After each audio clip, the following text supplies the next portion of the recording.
Good evening, everyone. Welcome to Table Grove, Illinois, VIT High School, as it's time for Arnold Brothers presents Macomb High Bomber football here on TSSR Game Time Live, presented by MDH. I'm Dwayne Hulett, and we do have a couple of additions I need to make to this right there. The Arnold Brothers scoreboard tonight. We have the Sports Corner 124 first downs, and we have as well the Tom Conklin State Farm touchdowns for the Bombers tonight. The South Fulton Rebels come into tonight's contest with a 1-0 record. The Bombers come in with a 1-0 record. Both teams in the Prairie Land Conference. Alongside for the first time tonight, Tegan Perry. Tegan, I think you're pretty excited about tonight. Bombers looking to go 2-0. Yep. I'm very excited to be here tonight. As he said, I'm Tegan Perry, TP. I'm from Macomb, and I can't wait to see this wonderful matchup between the 1-0 South Fulton Rebels and the 1-0 Macomb Bombers. Should be a really good game. The Rebels got a win against the West Hancock Titans last week. Bombers picked up a 36-6 win over the Rushville Industry Rockets last week, as the teams getting ready to come on the field with about 3 minutes and 38 seconds to go. John Burton is here running the camera tonight. A little different setup this evening for the TSSR Game Time Live presented by MDH Crew, as we are in the bleachers and we ran cables and power across the open space, which is, about 30 feet there or so. And got they having problems with the breakthrough tarp down there. Is that what the deal is here? Looks like. We're going to get down there. You know what? You can take as much time as you want to have the breakthrough tarp, because you can't have a Friday night football game for the home team without a breakthrough tarp. I don't care what anybody says. If we have to start 5 minutes late to make that work, you got to have the breakthrough tarp. It's the biggest part. I remember back, Jared Heller is standing here running the music and stuff, and he's old like me. And I remember when it was actually paper. Is this paper or is this a single? It's actual paper. All right. BPC got the breakthrough thing, so you use it time after time. It's always better when it's paper and they carry it down the field with them and take some home with them. That's the way it's meant to be on Friday nights in the state of Illinois. Probably Friday nights anywhere in the United States. It's Football Friday, as the South Fulton Rebels get ready to break through the paper, and we'll be ready to go in just a couple minutes with the opening kickoff here at South Fulton, well, I should say VIT High School. It's South Fulton Rebels. So that is the co-op between Astoria and VIT. It's been a long time co-op. It's been a very effective and useful co-op in comparison to what we've seen go through the years and stay strong and stay relevant. South Fulton has been able to do that, so you got to give those two schools some props. On the sports side of things, they have been able to keep things together. Tegan, I know when you were a kid, Macomb and South Fulton would never have played each other. No, the last couple of years, it's become a thing now that Macomb's in the Prairie Land Conference. Every small team in the area, whether it be South Fulton, Rushville Industry, they want to put it to Macomb. If they don't beat Macomb, they want Macomb to know they played them, right? Right. So I know you played football. These smaller schools that people don't give a lot of chance to beat Macomb, because Macomb's so big and Macomb's supposed to be whatever, they come and play some of their best football against Macomb, don't they? Yeah, that's true. With Astoria VIT, they have a really nice roster this year, great running backs, and they look forward to beating Macomb today. And it's going to be a really good matchup. I really think that if VIT manages their clock correctly and plays their game and doesn't play Macomb, they will very well come in and upset the Macomb Bombers. Well, we talked about on the way down here, Tegan, that for the Bombers to win, they're going to want to do what they do. Score points, throw the ball around the field, get Reiner going in the offense from the offensive backfield. Probably if you're South Fulton, you want to alleviate that. The only way to alleviate that is to keep the ball in your hands and methodically march the ball down the field, right? Right, yeah. So when we were talking, we said we were expecting that VIT, if they won the toss, they should most likely choose to receive the ball. So that way, when they check it, they play their game, they start off, they set a good tone out on the field, and score a touchdown. Let's scoot you down just a little bit, if you would, as we're just about ready for kickoff here. And Tegan, you called it. I don't know if they won the toss or if Macomb deferred, but South Fulton will get the football first to open a football game here. So this is really a tone setter both for the Bombers defense and the offense of South Fulton, isn't it? Could you repeat that? Here, put that. Let me flip this around for you. Somehow, there we go. Now you'll be able to hear a little better. Those got flipped around backwards. Now you can hear me. Yep. I said this is a chance for them to set the tone offensively here for South Fulton, isn't it? To take the good drive, and it's important for them to get something going, but the defense from Macomb can do the same thing, right? Yep, that's true. Macomb's probably going to squib it off to start off because that's what they've been doing in the Rushville game. So if you're VIT, you want to either receive the ball very shortly or... And they blew the whistle before it ever started. I don't think that the deep official had blown the whistle yet. And it was going to be a squib kick. Up there, one of the offensive linemen up front, number 61, the starting right tackle, Braxton Worley, recovered that. He was waving his arms like, I got the football in my hands for once when they blew it dead, and I didn't get to hold on to it. So we'll see. Yeah, he was hoping to return that for a touchdown. Every lineman's dream is to recover a fumble and score a touchdown. That wouldn't have been a fumble. That's just a kick. But Langdon Allen back to kick one more time. Here we go. Getting things underway. Still 12 minutes on the clock. First quarter action here from VIT High School, South Fulton Rebels, and it's going to drop in front and then take a roll backwards. And it's gathered up by number 9, Tyler Essex. And over on the stop for the Bombers, number 8, Connor Bishop and others. It'll be 1st and 10 from their own 25-yard line for the Rebels as they look to set the tempo here. Probably going to slow things down. As I say that, though, they send 2 wide receivers to the far side. Starting wide receiver Jeff Woods and also number 2, Grayson Spires, going out wide right, not even in the huddle. A I-formation backfield behind the starting quarterback, Ben Sherrod. Sherrod, the starting quarterback. Fullback is Abernathy. Ratcliffe is the running back. In motion goes Spires, and right off the bat, we have a penalty. I think this is a false start.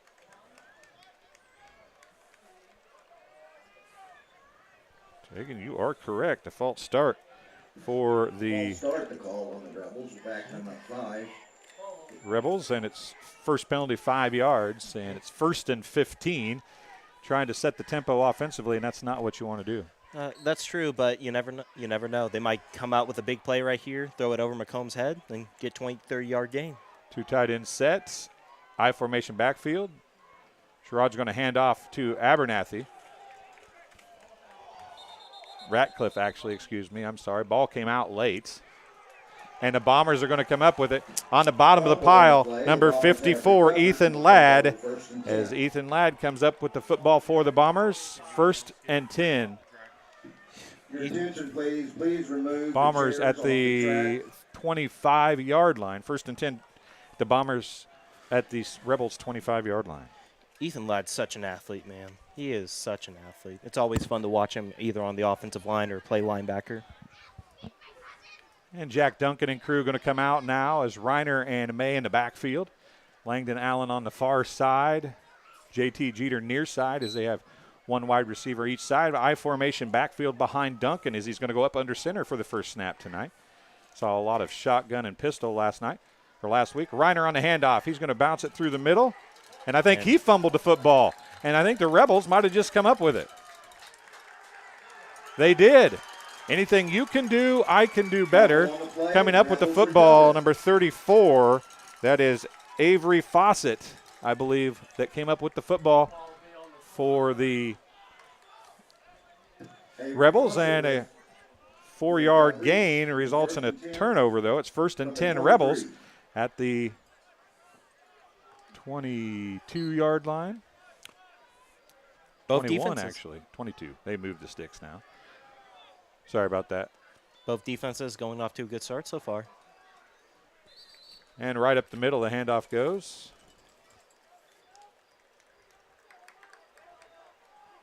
Was number 30 on the carry. That is DJ Ratcliffe. Make sure everything's still working here. Our live chat is open, folks, so hop in the live chat if you are so inclined. We love to see who's watching and who you're cheering for. No first downs, no Sports Corner first downs yet for the Bombers as their first play resulted in a turnover by Reiner. Now shotgun formation, three wide receivers far, one near. Handoff's going to go to Ratcliffe again, and this time he's going to be bottled up. Wait and see. I believe that might be Bishop on the stop, and it is. Connor Bishop on the stop. Ratcliffe going to go for a gain of 1. 2nd down and 8. Short 8, long 7 maybe. Nick Huston, the ball carrier.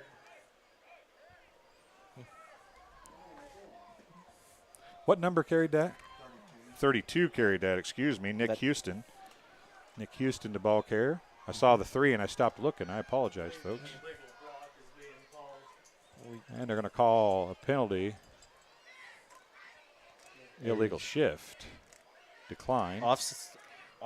Nope, they declined it, so it'll be 3rd down. The call is declined by Macomb. Okay. So it's going to be 3rd down and a short 8 for the for the Rebels here as it's went back and forth. Both teams have had a turnover.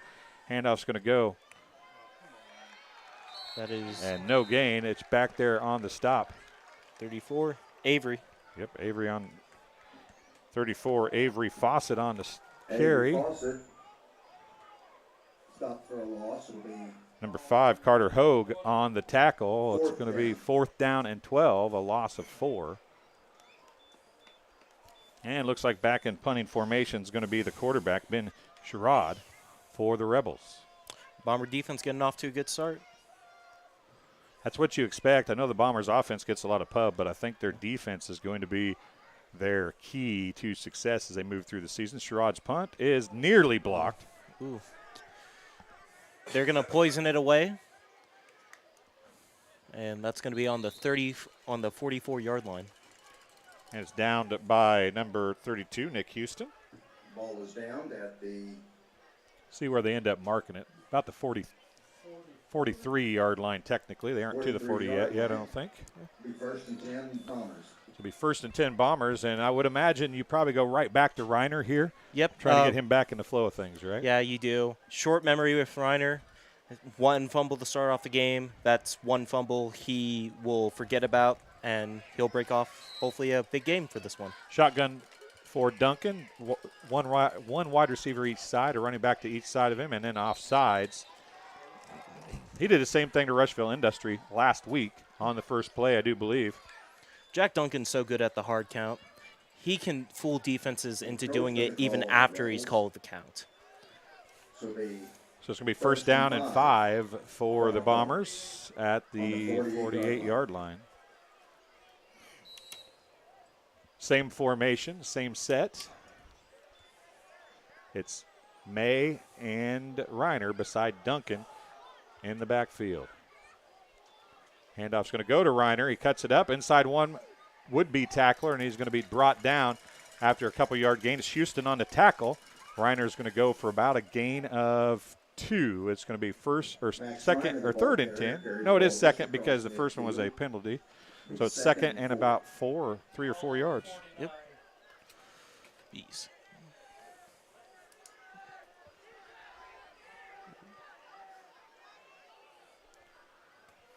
Motioning Lindsey May up front. Duncan rolls right, looks down to Langdon. He makes the catch, makes one man miss. He's going to go from the 50 down inside the 30 to the 25, 24-yard line. A 26-yard pass completion from Duncan to Langdon Allen. Pass complete for Macomb 1st down. It's the first 1st and 10 from the Sports Rebels Corner 44. 1st down for the Bombers.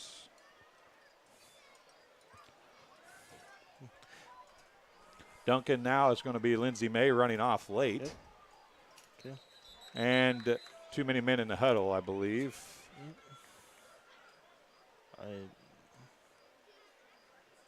Illegal substitution. Yep. Illegal substitution. 5-yard penalty for the Bombers. Illegal substitution to call on the field against Macomb. I'll give Ron Leidick a shout out. He's down there on the field somewhere. Yep. Ron Leidick is a good dude. If you go to the Knox County Fair, you probably see him running around there. Got to give him a shout out while I got a chance. Bombers going back now as they face a 1st and 15. Both teams are making penalties, but they'll definitely shore that up after these first couple of drives. 3 wide receivers far side, 1 near side is Jeter. Duncan is in the backfield with Reiner. Hesitation left, looks right. Jeter's there, Yep. wide open, touchdown. Yep. A 30-yard touchdown pass from Jack Duncan to Jarrett Jeter, JT Jeter, excuse me. For a touchdown.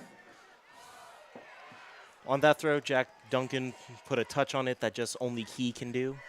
He threw it just over the defender's head, but just enough so where his wide receiver can go and catch it. 8:58 to go here in the first quarter. No good. Run attempt after the PAT is no good. The Bombers get to the Tom Conklin touchdown first, and it is 6-0 Bombers here with 8:58 to go in quarter number 1. We will take a break and be back on TSSR Game Time Live, presented by MDH, right after this. I went through MDH when we were trying to get pregnant. We were struggling the first year, and then when we got pregnant, I stayed at MDH and through labor and now for pediatrics. My experience was nothing short of phenomenal. I was met with amazing staff members who helped me through concerns that I had when she was first born, helping me learn how to be a new mom. It was really reassuring and comforting knowing that I had so much support and kindness around me. My entire pregnancy at MDH was amazing.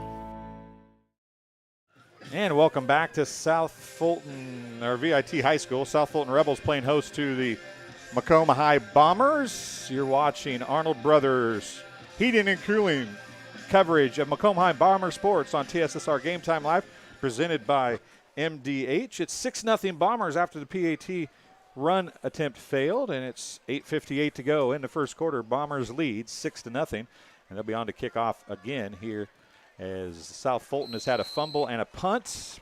Bombers had a fumble and a touchdown. And the kick's going to go out of bounds on the far sideline. So it'll be a penalty. It'll be 1st and 10 Rockets at the 35-yard line, I do believe. Kick went out of bounds, so it'll be first and 10 Rockets? Rebels. All right. This Bomber defense coming back out right now. I think a guy to really watch this time around is James Meredith. I feel like he's going to blow up the front this go-around. Takes a little bit to get him going, but once he's going, he's like the Hulk. He will break through that line, and he will bring down anyone in his path. Jared Heller pointed out I said Rockets instead of Rebels. I apologize to all you Rebels fans that might be watching. No offense meant. Hopefully none taken. Well, I'm sure there is some taken. Anytime you call an old Prairieland school by another Prairieland school, there's bound to be some offense taken. But I did not mean it. I promise. I promise. I promise. So the handoff's going to go to a cutting running back on the far side. The first down, it is it's Ratcliffe, I do believe, on the carry. Ratcliffe, the ball carrier. He's going to go for a gain There's the ball of for a Rebels 12. first down. A first down for the South Fulton Rebels. Gave it 11. Gain of 11 for Ratcliffe. 1st and 10 Rebels from the 47-yard line. 1st and 10 on their side of the 50-yard line, just past the 46, short of the 47. It's 8:40 to go here in quarter number 1. 6-0 Bombers with the lead over South Fulton. I really like what the Rebels did there on that jet sweep. They made it seem like they were going to go run, but the receiver came in just quick enough, grabbed the ball, and then was able to zoop out and get a first down. Yeah, the run fake was enough to draw the ends in and had some room to run around the outside. Sherrard looks to throw right side. Incomplete. Second down and 10. Complete, intended for Drake Heller. We'll bring Drake up second. Heller, the intended receiver for the Rebels. Drake Heller, a senior, I do believe. I think somebody up here could tell me if I was wrong about that. Just saw some senior pictures posted the other day, I think. Does a little drag racing, I think, or something like that, doesn't he? That's what I thought. Senior for the Rebels. Here we go. Second down and 10 Fake handoff to the sweep, and that time there was nothing there. Meredith and a host of others there for the Bombers. Handoff was to Abernathy, I believe. Yeah. Number 25. Abernathy stopped behind the line for a loss. He lost a loss of 3 on the play. It's going to bring up 3rd down and 13 for the Rebels from their own 44-yard line. Yeah, like I said, once you get James Meredith going, and you saw it on that play, he will break through that line. It's like he just shoved the center out of the way like it was nothing. Hunter Kendrick was back there as well.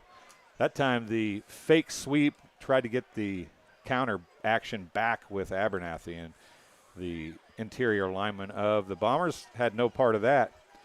It's going to bring up 3rd and 13. 2 wide receivers near side, 2 tight ends set. Abernathy coming to a second tight end left side. It's going to be a wide receiver screen. It's caught. He's got some running room, but then fumble. Coming out was J.T. Jeter as a passing was completed to Jet Woods. He gains 2 yards and then the fumble. And it's J.T. Jeter causing the fumble, and the Bombers recover, so no punt needed. It's 1st and 10 Bombers at the South Fulton 45-yard line of it, just shy of the 45-yard line. And they look to get back in the scoring column here. 7:12 to go in quarter number 1. Oh. 3 wide receivers far side. Jeter is near side again. Hard count didn't work for Jack Duncan that time. This was the same formation that went for a touchdown in the last offensive play for the Bombers. He's going to roll left this time. Oh. Now he's going to bring it back right, throws it across his body, and it's intercepted. Interception, trying to see who that is over there. It's Houston, number 32, Nick Houston, on the interception to Duncan. With the interception. Duncan throws his first interception of the night, second on the season. It's right back where it was almost. It's 1st and 10 at their own 46-yard line after the interception by Nick Houston. So the Bombers with 2 turnovers here in the first quarter. 44 made a really good play pressuring the quarterback. He was able to break off 2 guys, chase after him, and then force Jack to make a bad throw. Yeah, I think Jack wanted to throw to the receiver that was about 5 yards farther downfield possibly, but just didn't have the ability to do it. Tried to throw short and then was picked off. Long stretched handoff comes out near side. Let's see who hops up from the bottom of that pile. It is Ratcliffe on the carry. DJ Ratcliffe picks up Back there on the stop for the Bombers, number 79, from the 48. Malachi Butler Grissom. Butler Grissom. We said his name a lot last week. Took me a second to get it out right, but he did say it a lot last week. He had a good play there. Stretched it out. They tried to do a stretch play, and it just did not work. It did go for a gain of about a short 3. It's going to bring up 2nd down and a very long 7 here for the Rebels as they now go back to the I formation set behind Sherrod, the quarterback. He's going to hand off to Ratcliffe again, and nothing doing that time. Ball came out late. The whistle had blown. Lindsey May was there to run away with it. Ethan Ladd and friends were there. A loss of 1 for Ratcliffe that time. It's going to bring up 3rd down and 8. 3rd and 8. Macomb does a lot of pursuit drills, so once that ball is in there, everyone's running after him. It's like a heat-seeking missile on that defense. Once one person's got the ball, you're the target. Nick Houston brings the play in to the starting quarterback, Ben Sherrod. Am I saying that right? Sherrod? It's a nice thing if there's any names on the South Fulton roster that I don't know if I'm saying right. I got guys up here that can make sure I get it correct. Thanks for joining us tonight. You think Sherrod's from Sherrod? Sherrod is not from Sherrard, I don't think, but maybe he is. I don't know. Could be. He's going to go under center. I formation is going to roll right. He's got white jersey in his face. Under steps 1, throws as he's hit over there just as he let loose of the football. Trying to see who that is over there. Max Reiner. It was Max Reiner. That is correct. Max Reiner on the pressure, and it's 4th down and 8 for South Fulton. Sherrod probably is going to go back to punt again as the Bombers look to get the ball back one more time here, and back deep is J.T. Jeter for the Bombers. Good punt last time, left it unreturnable. Little fun fact, when Macomb says poison, that would mean to run away from the ball. So whenever you hear that on the field, people normally are like, poison, poison, poison. And that almost got Braden Holdhouse, who was back blocking. JT Jeter was probably yelling poison, and you might have saw on camera as Braden Holdhouse just ducked his head and stopped trying to get out of the way, and it nearly hit him in the back of the helmet. But it was a good punt. It's down to inside the 25 at about their own 24-yard line. It's inside the 25, 23 or 24-yard line. See where they mark it here. Looks like the 23. 1st and 10 at the 23-yard line of the Bombers.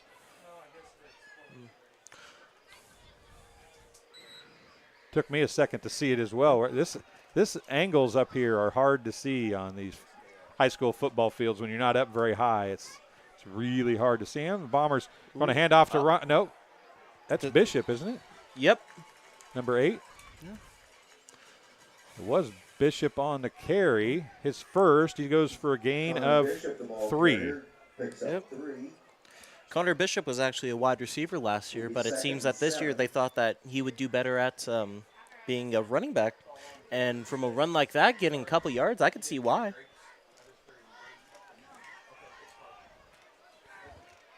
Duncan back under center. Fake pitch, looking downfield. He's going to throw it. He's got somebody open if he can make connection with him. Over the shoulder and head catch intended for Langdon Allen. It got him in the hands, but it wasn't the best of placement, and it's an incomplete pass for Langdon Allen. He had it in his hands, but literally was tilting his head back, and it came right over his helmet. Yeah. And incomplete. It's a lot harder to catch those balls than it looks. Wide receivers don't get enough credit for the job that they do.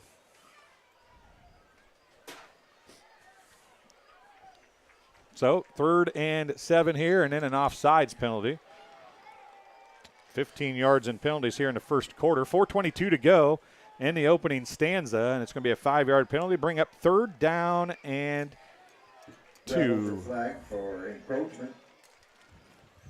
3rd down and 2 for the Bombers. Bring up 3rd and 2 from the 32. Duncan tried it again, didn't work that time. 2 wide receivers near, 2 far. Lone setback beside Duncan in the shotgun. They might have him run here. He's going to look right. Quick out. That was not there. Well, might have been there, but Braden Holdhouse ran a go route, and it was supposed to be an out route, or at least Duncan thought it was supposed to be. He's going to bring up 4th down and 2. They're going for it. Bombers are going to punt, actually, it looks like. Duncan goes off the field. Well, no, he comes back on the field. They're going to go for it. They are going to go for it. They might do an ISO run, or they might do a quick little curl route. Big play for South Fulton here, trailing 6-0 with 4:18 to go in the first quarter. 4th and 2 at the Bombers' 32-yard line for the Bombers. Duncan back in the shotgun again. He's going to take the snap, looks left, throws on a crossing route to Langdon Allen. He's got the catch and the first down, a gain of about 25 to Langdon Allen. That short memory right there. Completely forgot about that earlier and just came back and made a really clutch play. 1st and 10 at the 48-yard line. 1st and 10 at the 48. For the Bombers, a sports corner first down for MHS. Duncan's going to keep it now, looks left. Stutter steps back to the middle. Now he's going to break it outside. He's got some running room. He's got a couple blocks out there. He'll have a first down and a lot more. He goes, and then a late hit, and yeah, there's going to be a flag. I don't think Woods meant to do it, but he got into him late. And Duncan is going to go from the 48. See where they mark it. It's to the 38, to the 33. A 15-yard. No, where are they marking that at? 50. They're marking it out, At the 32? At the 32. So a 16-yard run for Duncan. And then they're going to tap a penalty on top of that. A sports corner first down before the penalty. 15 yards, I think that's what it is. And it should be a 15-yard roughing. Personal foul penalty.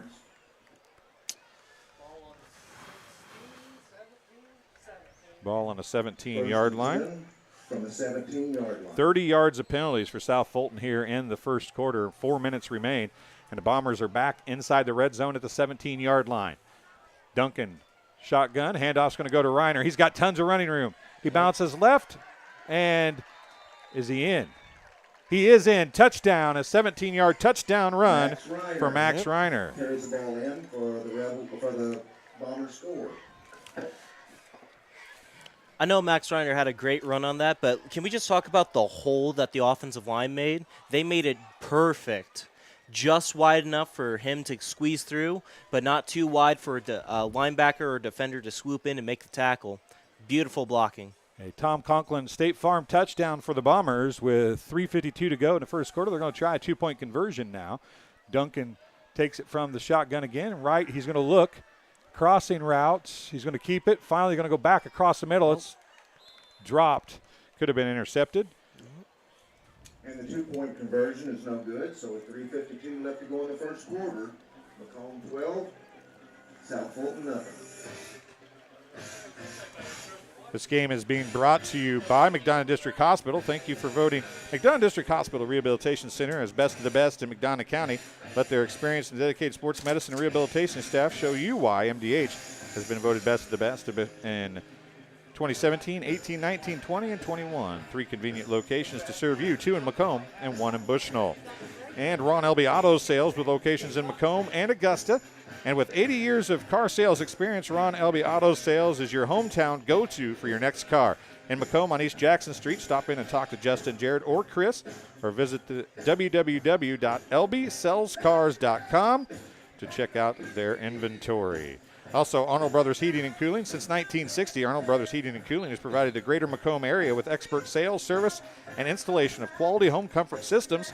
Call your local Carrier dealer today at 309-833-2852 and find out how Arnold Brothers Heating and Cooling delivers 365 days of indoor comfort. So a 17-yard touchdown run with 3:52 to go in the first quarter. The pass failed. A Tom Conklin State Farm touchdown for the Bombers, and they lead 12-0 now here in the first quarter over the South Fulton Rebels. Langdon Allen on to kick off again. It's a high short kick received at the 30-yard line. A little bit of running room for Ratcliffe, but a great job of coming down in coverage was Connor Bishop. Ratcliffe's going to go for a gain of 4 on the return. It'll bring up first down and 10 for South Fulton at their own 34-yard line. Rebels will take over first and 10 from the 29-yard line. First and 10 at the 34. Correction, 34. What do you think South Fulton should do right now to get back into the momentum of the game? They're going to. Ooh. Is that what they're doing? No, that's what they should be doing. Oh. Jared Heller saying what they should be doing up here, and I'm not going to repeat what that was. I thought he was going to do it to me for a second. I didn't want any part of it. I'm telling you. Pass is completed on the far side. That was to number 87, the starting tight end, Drake Heller. A gain of 1 on the play. It's going to bring up second down and 9. Yeah, Jared is saying they got to slow down the receivers, and he is right. I'm not sure if the method in which he demonstrated towards myself is probably well received on the football field, but nonetheless, it would be effective. Yep. It's all about effectiveness, I suppose, and nothing's illegal unless you get caught.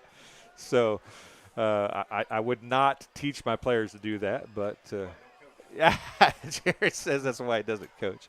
Here we go. Shotgun formation for Sherrod. He's going to look left. He's got a cutting receiver wide open, and it is the catch by number 44, Caden Fogelsong. A 15, 16, 17, 18-yard first down pass play. The Macomb 45. It's a flag on the play. late flag right at the end of the play. It's an 18-yard pass play. So that they're going to get that either way, it would appear. So mark 18 yards for Sherrod to number 44 on the pass play. That was Caden Fogelsong.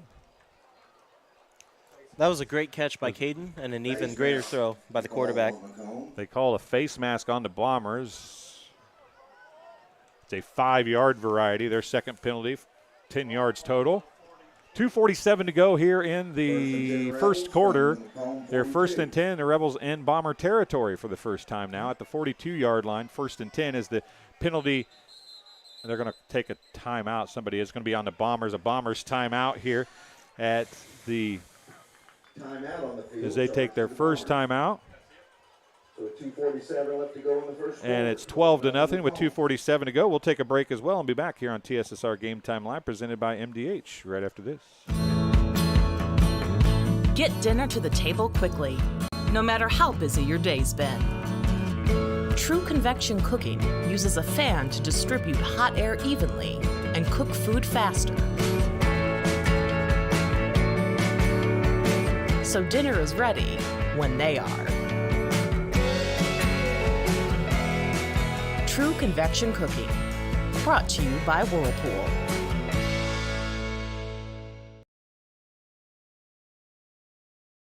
I see acute injuries on the field. I see ankle sprains. I see ACL knee injuries, as well as in the clinic.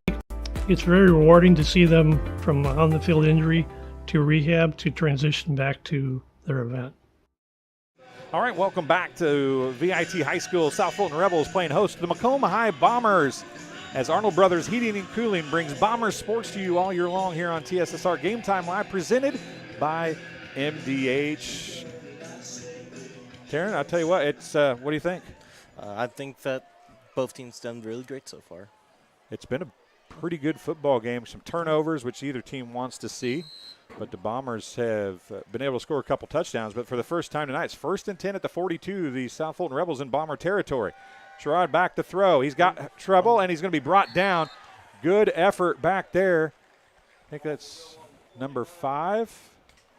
It is number 5, Carter Hogue, on the sack. A loss of 6 on the play. Make it a loss of 7. It's going to be 2nd down and 17 for the Rebels. And 17. 2:20 to go. Clock is running here in the first quarter. Been a pretty long first quarter, it seems like. As a couple, you get 2 or 3 turnovers, some incomplete passes, and not a lot of running, and that's going to happen to a football game. There's no doubt about it. And that's what's happening here. So you want to, I guess the Rebels are doing what they want, right? Yeah. They're slowing the game down a little bit, but the Bombers are still able to get a couple big plays to get touchdowns. Well, you just got to keep on trying. Eventually, one thing's going to work, and then you're going to want to use that. Handoff, an inside handoff. Ladd and friends, including Lindsey May, are back there. And on the carry was number 34, Avery Fawcett. He's going to lose 5 more yards. It's going to bring up 3rd down and 22 for the Rebels here with 1:30 clock running in the first quarter. Sherrod is going to bring the play back in. It's really amazing. I don't know what time of possession is, but I feel like the Rebels have had the ball a lot longer in this quarter than the Bombers have, but the Bombers have 12 points, which leans back to what we talked about, right? They want to slow the ball down. They have to keep the ball out of the Bombers' hands. When the Bombers get it, they've had 2 turnovers and 2 quick scores. Sherrod back now, looking left again on the. It's knocked down. There's a flag. I think that's a holding on 56. That'll be declined if it is. We'll wait and see. Falls incomplete, broken up. It was nice play in the defensive backfield back there, but the penalty is a hold, as you said, and it's a declined penalty, 4th and 22. And the Rebels will surely punt here again. So Sherrod back to punt again. Back again deep to receive is JT Jeter. He has not had an opportunity to return anything yet, and I would imagine if South Fulton has their way, he won't get that opportunity. Low snap. He gathers it up. Nearly blocked. He got rid of it. This was going to bounce to Jeter. He bubbles it, goes left side, and then the defender is blocked right into him. A perfect job of keeping your head up, young Mr. Grayson Spires, as he knocks Jeter to the floor, or to the field, I should say. 1st and 10 Bombers at their own 25-yard line. But I'll tell you what, Spires got blocked, but he kept his head up and got a tackle on Jeter. Yeah, whenever you're on special teams or whenever you're on defense, you always want to have your head up and keep vision down on the field. That's just a basic concept when you're playing offense or defense. You want to get there. You want to know where that guy's going. A timeout, this time charged to the Rebels. We'll take a break as well and be back on TSSR Game Time Live, presented by MDH right after this. After my appointment that day, I just made up my mind that I'm going to have my baby here in Macomb and this hospital, because irrespective of where you're from, who you are, it's just their line of duty to make sure they give care, make you comfortable. I thought about the staff of MDH, they're all good. And you will get all the support you need. This is just the best place for you and your family.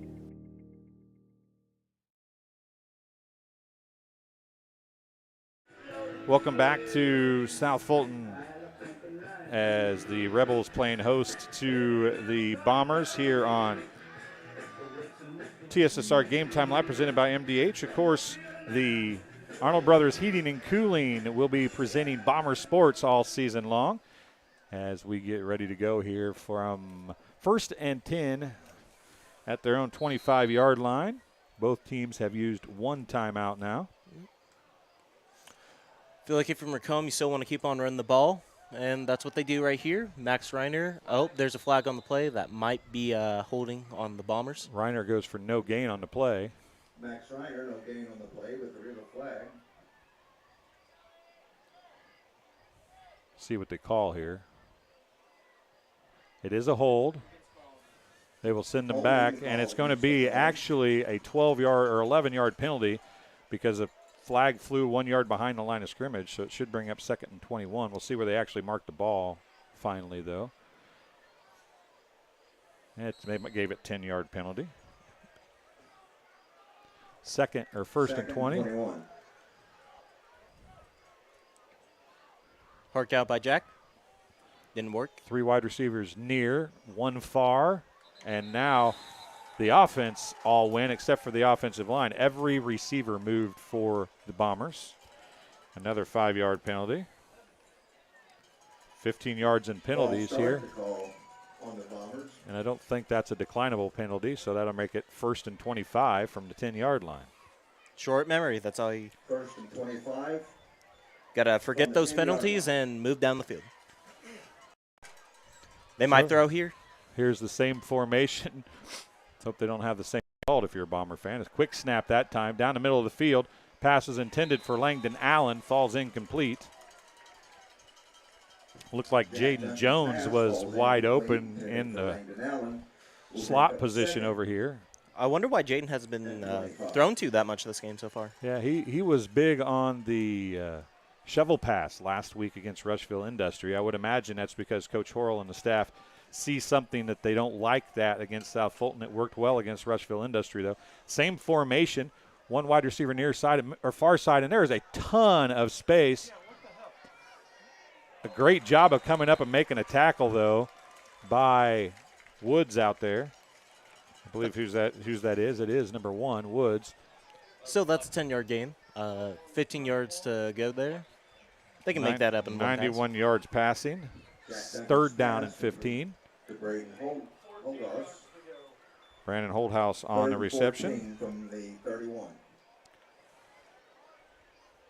His first. Drew Watts subbing in. That's the end of the first And if quarter comes to an end, the Bombers lead 12-0, facing a 3rd down and 14. I guess they moved a little farther forward than we thought they were going to. So that'll bring up 3rd and 14 from their 21-yard line when we come back here for second quarter action live from VIT High School. South Fulton Rebels playing host to the Macomb High Bombers. I chose the MDH OBGYN group because I've heard wonderful things about Dr. Smith. And upon entering the office, I really got along with everybody and got a warm feeling. The staff is warm and inviting and welcoming. It's a small community, so it's a really nice hospital to have here in the rural area. I continue to choose MDH because of the relationships I have. I really enjoy everybody here. I've always had an interest in the medical field, and then growing up, I actually went through physical therapy myself for an injury, and that got me back to playing my sports and the activities that I loved. So seeing that firsthand, I got to see how much physical therapy could really benefit others.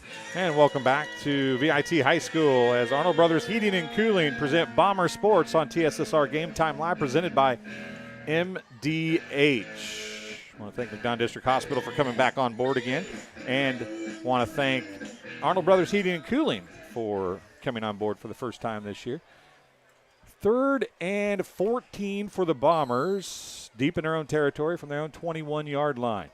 Duncan is back in the shotgun formation. 3 wide receivers far, 1 near. Duncan looks again. He's got some pressure. He throws down the middle of the field. He's got JT Jeter, and he's going to go for a big gain from the 21. 39 or 29 yards out to the 50, and another 5 makes it 34 yards. A Sports Corner first down. A 34-yard completion. JT Jeter's got 64 yards receiving unofficially. I keep an eye on Drew Watts here. He might be getting a pass thrown to him. He's been putting a lot, I've seen. Braden Holthouse is near side. Hand off to Reiner. He's got running room right side. Busts through the hole. 1 tackler to beat, and it's not going to get it done. A couple back there on the tackle. Number 4 is Hunter Adkins and others, but Reiner goes from the 45-yard line to the 32-yard line. A 13-yard run for Reiner and a Sports Corner first down. Reiner's got 30 yards on 3 carries now. And a fumble. Duncan now. The defense finally adjusted, didn't jump. Look left, again back to the right. He's got a receiver down the far sideline. And it's going to be a touchdown. I'm waiting to see who that is over there. I think that's JT Jeter. It is JT Jeter again. Love that guy. JT Jeter. JT Jeter for a Macomb touchdown. A 32-yard touchdown pass.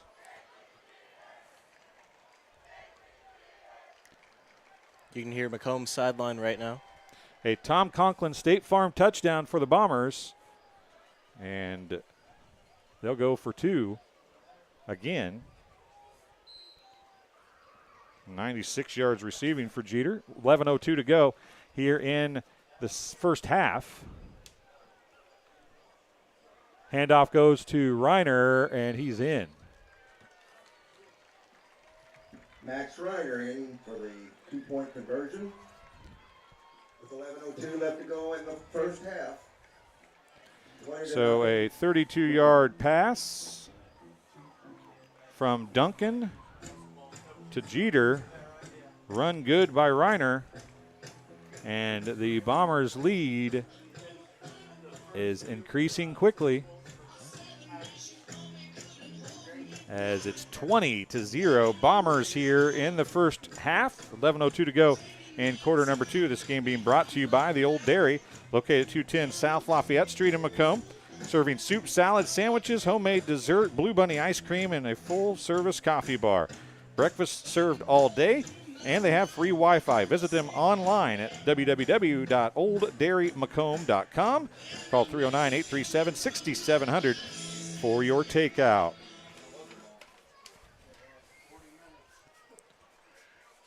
And Sports Corner at 124, Macomb's original local sports bar. It's Sports Corner at 124. With focus on local sports, catch WIU games and all the TSSR Game Time Live presented by MDH broadcasts at Sports Corner at 124, all while enjoying your favorite cold drink and some of the best food in West Central Illinois. Stop in and say hi at 124 North Randolph Street in Macomb. Kick is going to go to the left side. It's caught just before it goes out of bounds. A nice little 3 or 4 yard return because of that. Look at the screen to see who that was. I believe it's number 9 coming up on the return. Tyler Exis. I feel like if you're South Fulton, you want to throw a lot more this go around, mainly because the last couple of times that you've been out there and thrown, you've been able to wear down the defense a little bit and you got into their territory. 3 Tom Conklin State Farm touchdowns, unofficially 4 Sports Corner first downs. and they've been long drives, that means the Bombers are scoring on big plays. That's true. And too many men in the huddle, maybe? Is it illegal substitution? Are they counting here, or what are they doing? 1, 2, 3. Yep, illegal substitution on the Rocket, or Rebels. I about said it again. I did say most of it, didn't I?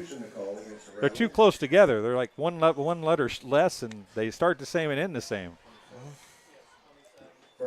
Honest mistake. 5 penalties for 35 yards now. 1st and 10 from their 27-yard line, or 1st and 15 from the 27-yard line for the Rebels now. Looking left, he got hit just as he threw it. It's going to fall incomplete. Sherrod got hit. Reiner is back there, as well as number 57, Hunter Kendrick. And a pass falls innocently into the left flat, but it's an incomplete pass for Sherrod. 10:55 to go. Clock stopped here in the second quarter. 20-0 is the score, and I guess I haven't marked it as the second quarter yet, folks. I apologize. It is the second quarter. A touchdown already for the Bombers here in quarter number 2. 20-0. And it's a 2nd and 15 for the Rebels. Sherrod's going to do the stretch handoff again, and this time a little bit better results, but not a whole lot, as there's a whole host of white jerseys there to stop the ball carrier. Who was that? It was Ratcliffe, number 30, picking up the ball carrier. Short gain of about 1 yard, 3rd and 14. Ratcliffe has 21 on the game and 1 fumble with 6 carries. 10:29 to go. Clock running now here in the second quarter. Bombers up 20-0. I think we talked about the South Fulton needing to move the ball methodically down the field. They've controlled the ball more, but they haven't been able to put any points on the board, and the Bombers are taking advantage. Quick scores. Now they're going to go across the middle. It's intercepted. It's Reiner on the interception. He's got some running room down the left side. That might be a touchdown. Inside, cut back, and it's a touchdown. There might be a holding call right there, though. We'll see if they throw the flag. I think the ball was tipped by the do not. A 37, unofficially a 37-yard interception return for a touchdown. Tom Conklin, State Farm touchdown. I really expected there to be a hold called on that block down at the goal line, but they did not throw. It's a pick 6 for Reiner, about 37 yards unofficially on the interception return for Max Reiner. 9:58 to go in quarter number 2. Hey, I'll give it to South Fulton here. It is not easy to play against that Macomb defense, and for what they're doing, I think they're doing a really good job for how they're playing. They're really playing hard. They just made 1 or 2 bad mistakes, and those are easily fixable. Duncan's going to try it again. He looks right, throws to the end zone, and it's a 2-point conversion pass this time for Langdon Allen. Duncan's pass complete to Langdon Allen for the 2-point conversion. So a Tom Conklin State Farm touchdown. 28-0 Macomb. It's 28-0 after the 2-point conversion for the Bombers. And we'll take a break on TSSR Game Time Live presented by MDH, and we'll be back right after this. I couldn't ask for a better agent, for a better company in a disaster where you have no idea where to start. I learned that there's not a given in life. It takes a team. There's people that are going to watch out for us and that care. It's been pretty stressful. Once we saw Lori and got our plan, it's like a huge weight lifted.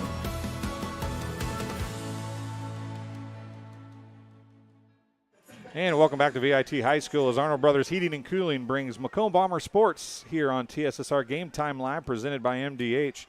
A 37-yard interception return for a touchdown for Max Reiner, a 2-point conversion pass from Jack Duncan to Langdon Allen, and that makes the score 28-0.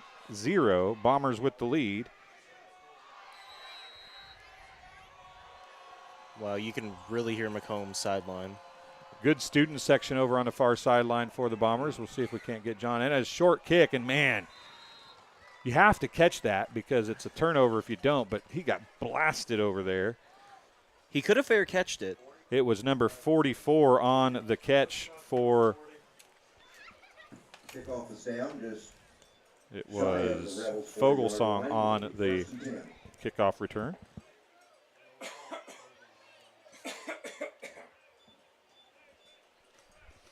So it'll be 1st and 10 at the 39-yard line for the Rebels. What do you do if you're the Rebels right now? I mean, you've passed a lot, you've had some success, you've run a lot, you've had some success. What do you got to try and do? Handoff's going to go to Houston, and he's going to be stopped after about a yard gain. See where they mark it. Looks like it's out to the 40. It is a 1-yard gain for Houston. 2nd down and 9. Gain, takes the ball across the 30. Be 2nd and 9. Bringing the play in for the Rebels. Number 34 is Fawcett, excuse me. 2nd and 9 from the 40 for the Rebels here. South Fulton. Important drive here, trailing 28-0 with 9:18 clock running to go here in the first half. Stretch play again is going to come outside, and it's bounced outside. And if ball's on the ground, but I think Ratcliffe's going to fall back on it.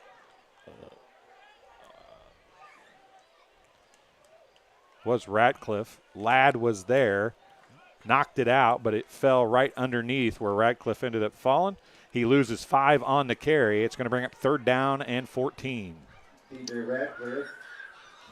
8:50 clock running here in the second quarter. 28-0. A 3rd and long play coming for the Rebels, as they need to make something happen here.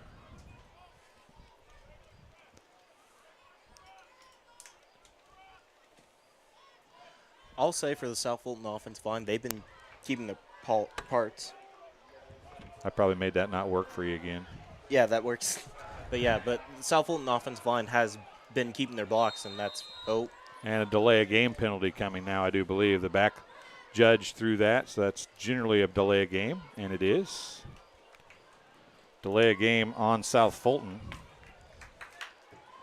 40 yards and penalties in the first half, 6th penalty.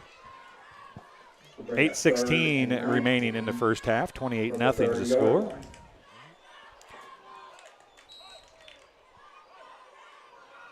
Right at the 30-yard line, it's 3rd and 19. Throw out into the flat, a little screen play, a short gain. Going to go for a gain of about 2, it looks like.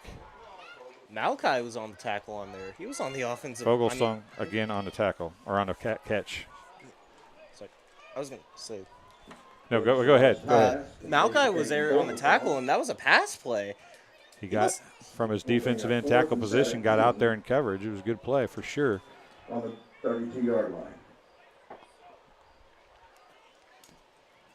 Sherrod back to punt again. Bombers going to try and block this one. They miss it again. A nice punt this time. Bombers had nobody back, and it's got a huge roll from about the 31-yard line. They're going to down it inside the Bomber 30. A 40-yard punt, 28-yard line. 1st and 10 Bombers at their own 28-yard line. On the Macomb 28-yard line, where it will be 1st and 10 Bombers. So just like that, the Bombers back on offense, and they've had a lot of success with big plays. See if they continue that here with 7:25 to go in quarter number 2. I think for the rest of the game, Jack Duncan's going to be on handoff duty. I would agree with that until here comes the shovel pass to Landon Jones. We asked where it was at. It just found it, and he's going to break one tackle, break another tackle, and then get brought down out past the 35, excuse me, to the – see where they mark it at. You're going to get to the 36? Yeah, gain of 8. Jones, the ball carrier. That was a shovel pass, gain of 8, 2nd and 2. Gain of 8 on the play will be 2nd and 2. Yes, I was probably wrong. 36-yard line. Well, that's almost like a handoff, though. I think that's Denzel Cochran in at running back right now. He's going to get the carry, and he's got a lot of running room right up the middle. Breaks one tackle, an arm tackle, and he's going to be out across the 40. So he goes from the 20 or 36, 14, 24, the ball carrier, and 28 yards on for Cochran's first down run. A Sports Corner first down for the Bombers. Denzel Cochran, number 2.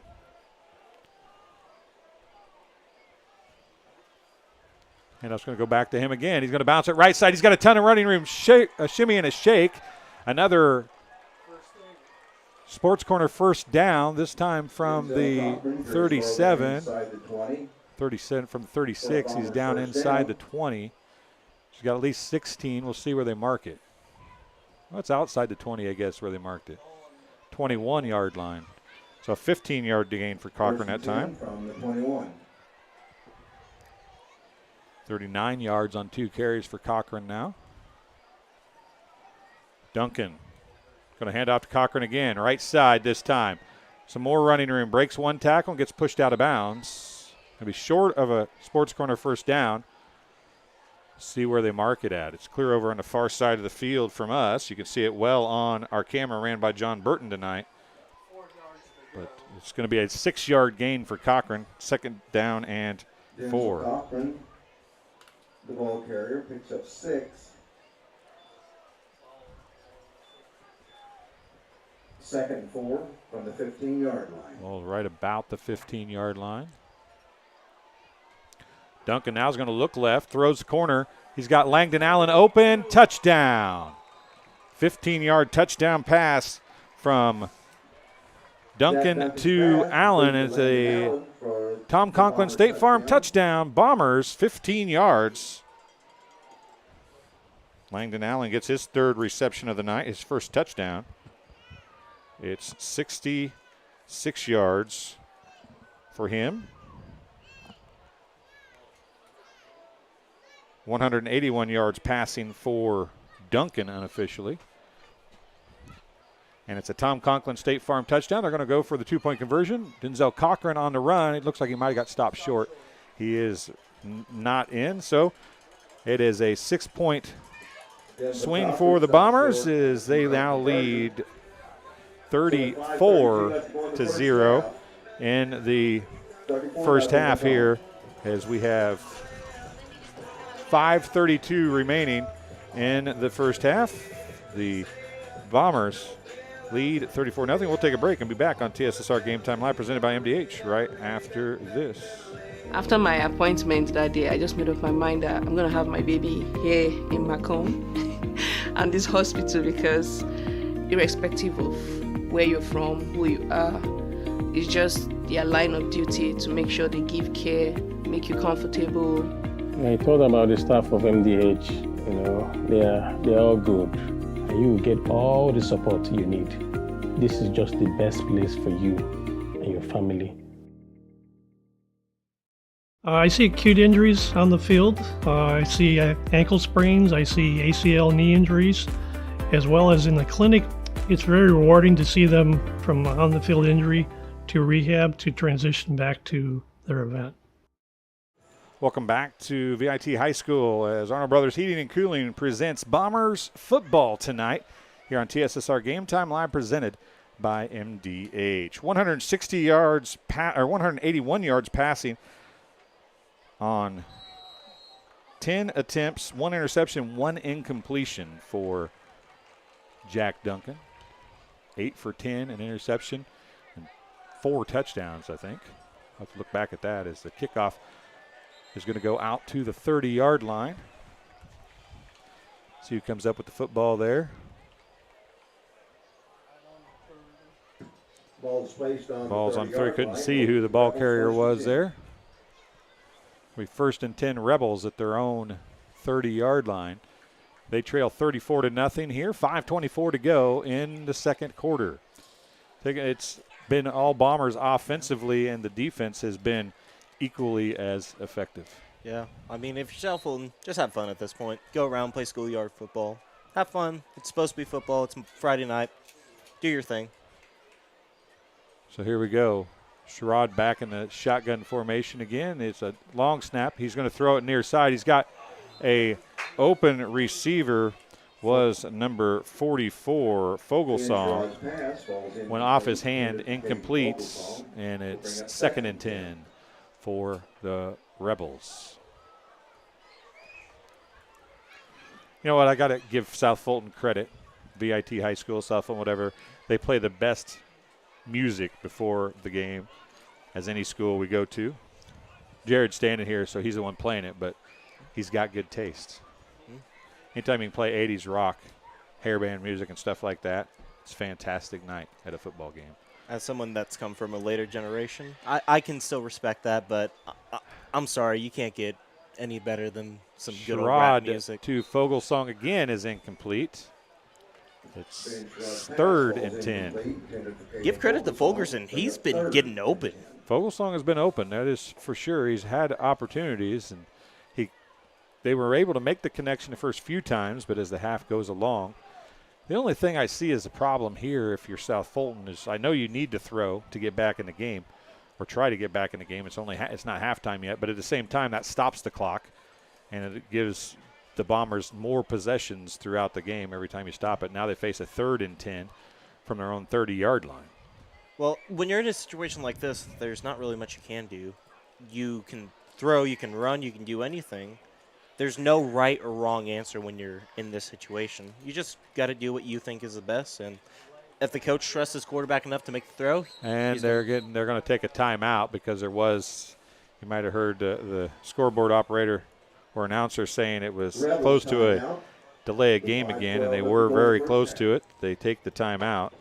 It'll be their second timeout of the half. They'll leave one remaining here in the first half.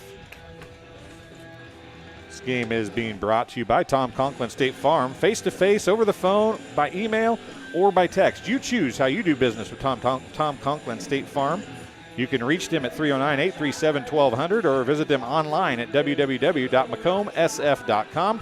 Better yet, stop in and get a quote today at 1221 West Jackson Street in Macomb. And M&B Furniture, Bushnell's only furniture store. M&B Furniture is a mainstay in the community and offers free delivery within 40 miles. For everything you need to furnish your new home or replenish an old one, stop in and see the fine folks at 481 West Main Street, or find them on Facebook, Instagram, or the web at www.mnbfurniturinc.com. You can also call them at 309-772-2111. That's 481 West Main Street in Bushnell. And Community News Brief. For all your local news, subscribe to the Community News Brief weekly edition, mailed directly to your home every Friday. As an option, you can also receive Monday and Wednesday editions by email, all for only $42 per year or $38 per year if you're 65 or older. Single copies can be purchased at select locations in Bushnell, Colchester, Blandesville, and Macomb. Good job on the offense. They are going to get a penalty. Lined up offsides, and the near side was Drew Watson. They call an encroachment. They pointed at Drew Watson, so he must have been lined up in the neutral zone. It's going to bring up 3rd down and 5 after a 5-yard penalty for the Bombers. That's 30 yards in penalties for the Bombers in the first half. Good job on Sherrard for doing the hard count.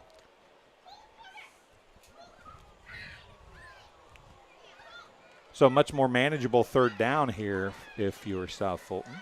Throw it to Fogelson right now. He's getting open. Single setback beside Sherrod. He's got Fogelson open again, and this time it's going to be intercepted. There's a flag on the play, I think, though. Yeah, right over there. It might. JT Jeter on the interception. That was a great play and a great interception for JT Jeter, but I think it's going to go for naught. They might get another chance at 3rd down here. We'll see if it was a hold or a late hit on the quarterback. They are talking about it on the far sideline.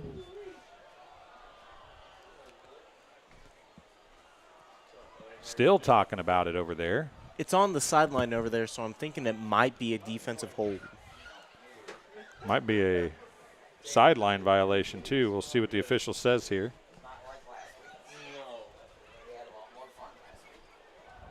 The official walking over slowly. Holding against the defense. Holding the call on Macomb will give the Rebels a first down. It's a 5-yard penalty, I believe, and an automatic first down. Meredith and McClure are being subbed out right now. It's a 10-yard penalty and a first down, I think. We'll see. 1st and 10 Rebels from the 45-yard line. So it is a 10-yard penalty. Bombers now have 40 yards in penalties. A first down for South Fulton. 5:05 remains here in the first half, and the Bombers give a first down to South Fulton. Sherrod back in a shotgun again. Looks back. Pressure from the Bombers. Throws over the middle. Vogelsong again. Had a step on Jones, but overthrown, incomplete.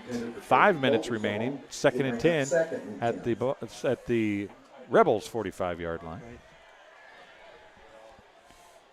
Now I think you're throwing to Fulton a little too much. No, if he can get open, it doesn't really matter, right? True. You just got to get the ball to him. He's been open every time they've thrown to him. That interception was actually underthrown. And JT Jeter made a great break on it. A great catch, but it went for naught on the defensive holding on the far side of the field.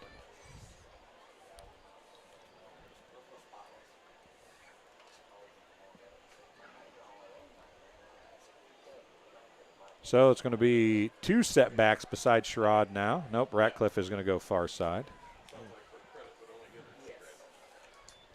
He's going to look left, roll right, I should say. Oh, he's got 87. a receiver open. That's Heller.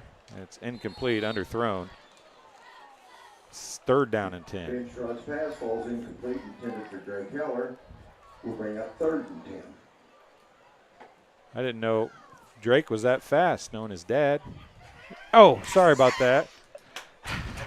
I'm going to stand like this the rest of the night.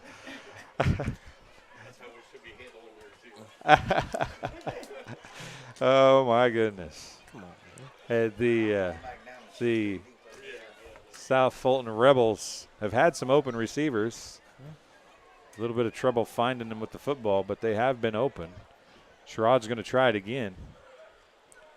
Bombers look to be blitzing. They do. He's got a clear run to the quarterback, and he's going to throw it.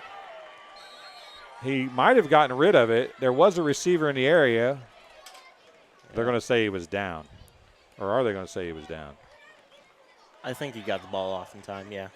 He did. It is incomplete. I thought he did. It was a good job of Sherrod throwing it at the feet of his fullback, number 33, Jackson Kessler.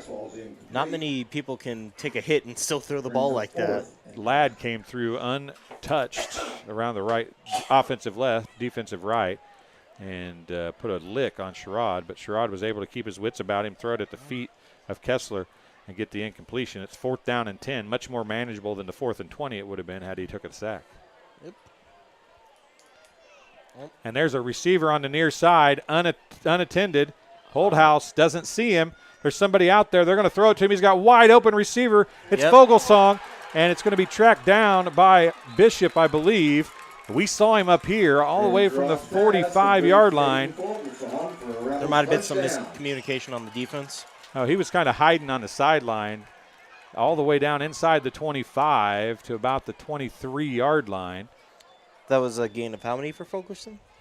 25, 27 yards. First and 10 Rebels from 23-yard line. And they are nearly, for the first time, into red zone territory for the Bombers as they catch the Bombers defense sleeping there. And I'm going to say that probably won't happen again. Now Sherrod tucks it and runs. He breaks through. Everybody went up, didn't want to hit him because they thought he was throwing it, and he's going to go for a short gain. 4 Bombers ran right by him because they didn't want to hit him as he was throwing. It's a gain of 1, and it's 2nd down and 9. Gain of 1 for Sherrod. Maybe throwing a QB draw? And 9. 2nd down and 9 for the Rebels from the 22-yard line.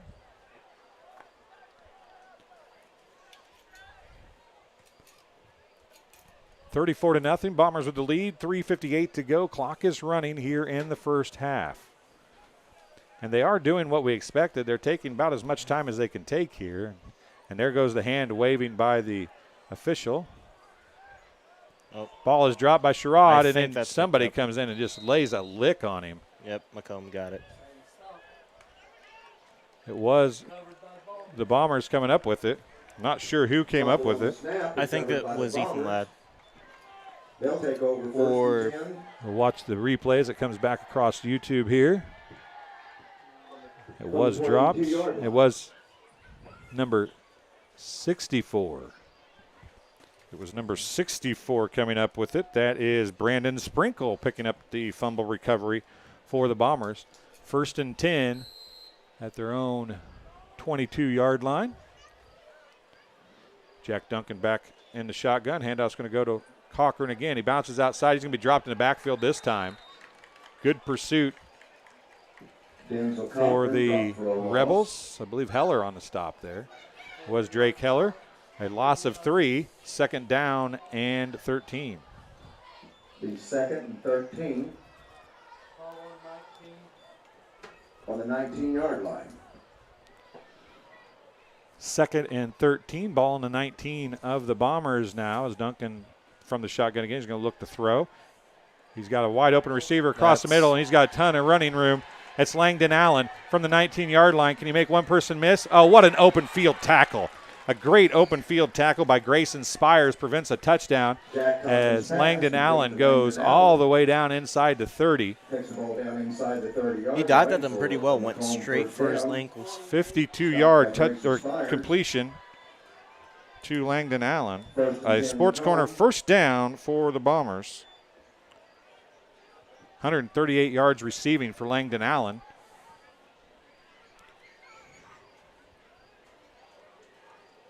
.233 yards passing. And then Cochran's going to go from there for a Tom Conklin State Farm touchdown. A 30-yard touchdown run for Denzel Cochran. And it's a Tom Conklin State Farm touchdown for the Bombers.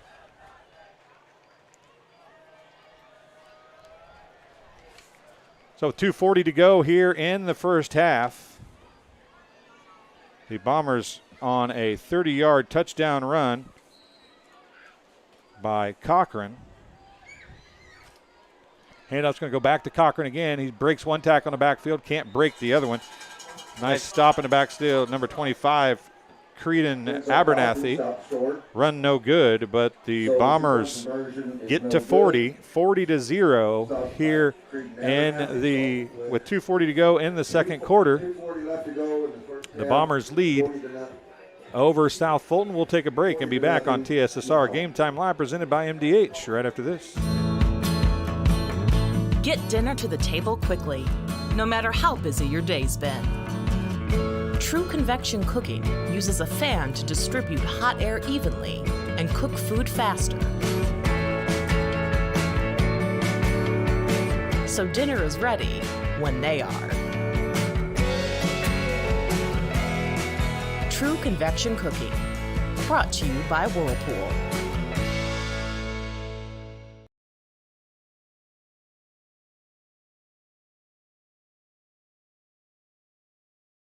I see acute injuries on the field. I see ankle sprains. I see ACL knee injuries, as well as in the clinic.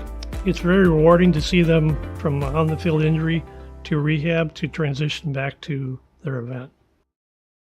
And welcome back to VIT High School as Arnold Brothers Heating and Cooling brings Macomb Bomber Sports here on TSSR Game Time Live, presented by MDH. John McCormick, that is the West Prairie Southeastern coach. They are 1-0 as well. They've traveled up the road to Biggsville for a game with West Central tomorrow afternoon. It'll be on TSSR Game Time Live, presented by MDH as well. John says he's watching Indiana and Illinois tonight and MHS and South Fulton. So thanks for joining us, John. Good luck tomorrow as we get ready to go. As the kick goes, a squib kick is going to be picked up and downed outside the 30, or outside the 25-yard line, excuse me. About the 27, I believe. We'll wait and see where they finally mark it at. Looks like it's 1st and 10, South Fulton at their own 20. 1st and 10 Rebels. We're going to call it the 27. 27-yard line. It's kind of a cumulative effort up here trying to decide where the ball is. Yeah. I mean, if it's on the 50, we can tell exactly where it is. Everywhere else, it's game of numbers. Nicole Butler says, go nephew number 79. Would that be 79 for the Bombers? Yep, I'm pretty sure. Malachi Butler Grissom playing a pretty good game. Thanks for watching. Let us know where you're watching from, everybody. We love to have the live chat open and active. That goes for the South Fulton fans that might be watching as well. Sherrod's going to hand off underneath. A nice little run for Kessler as he breaks a couple tackles, keeps his feet pumping. and at least a gain of 5. We'll see where they mark it at. Gain of 6 is going to bring up 2nd down and 4. 2:20 to go in the first half. So the clock does not run here, folks. I know it's a 40-point game right now, but it doesn't run until the second half. If South Fulton were to get a touchdown before halftime, it would not run at the start of the second half. However, it gets to 40 at any point in the second half, it never stops again. So that's kind of how that rule works. So if you see a pass here and the clock stops, that would be the reason why. Sherrod back to throw, brings it down, now tucks it and runs, looking for a first down. And the aforementioned Malachi Butler Grissom with the tackle, but not until a gain of 2. It's going to bring up 3rd down and 2. Sherrod gets a gain of 2. Tyler Cummings says, let's go, number 82, Langdon Allen. Your sister and I are watching at home. She says, go Boogerboo. Yep. We're gonna, he's going to love me saying that on air when he gets a little older, I bet, or maybe right now if he goes back to watch it. 40-0. 1:20 to go in the first half. 3rd down and 2 after a gain of 2 for Sherrod. The Bombers, a lot of pressure here. They're going to hand off, inside handoff, and it's going to be a tackle in the backfield. Lindsey May. It was Lindsey May on the tackle. Ratcliffe on the carry. A loss of 5 on the carry. Can bring up 4th down and 6. I'll say something about Lindsey May. He is a really good linebacker, and last year he even played some offensive line, as surprising as it is.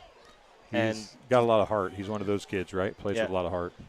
He loves his position, and he loves what he does. He loves contributing to the team.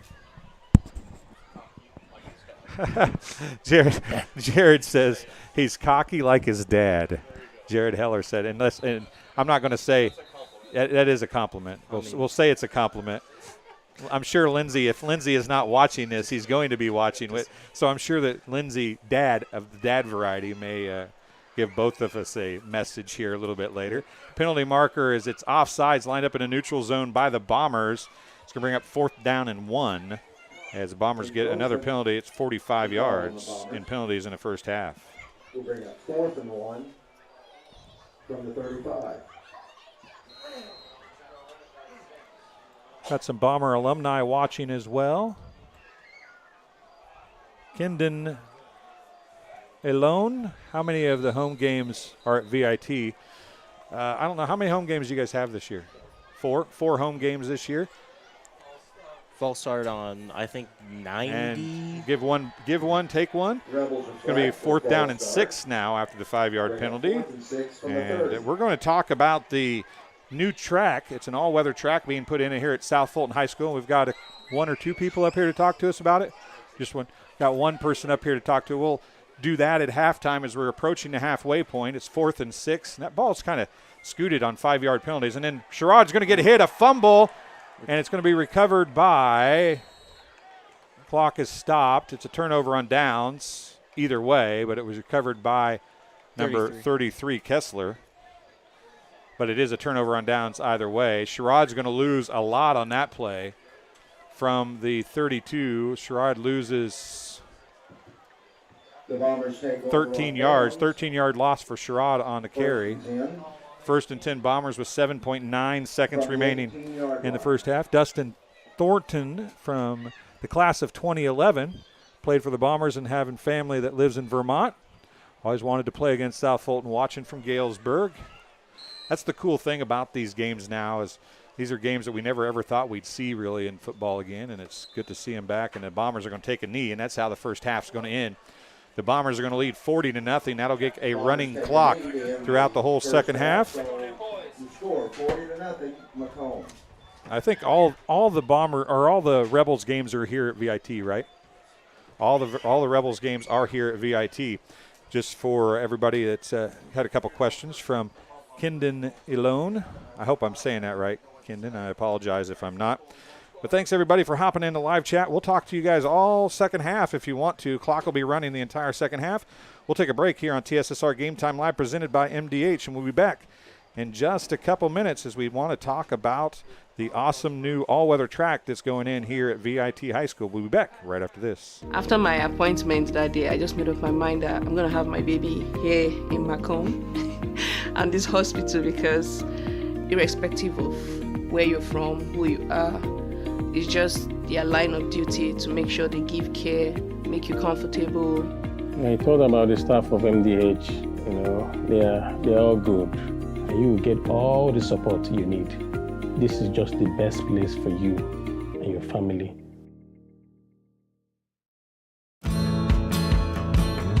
Get dinner to the table quickly, no matter how busy your day's been. True convection cooking uses a fan to distribute hot air evenly and cook food faster. So dinner is ready when they are. True convection cooking, brought to you by Whirlpool.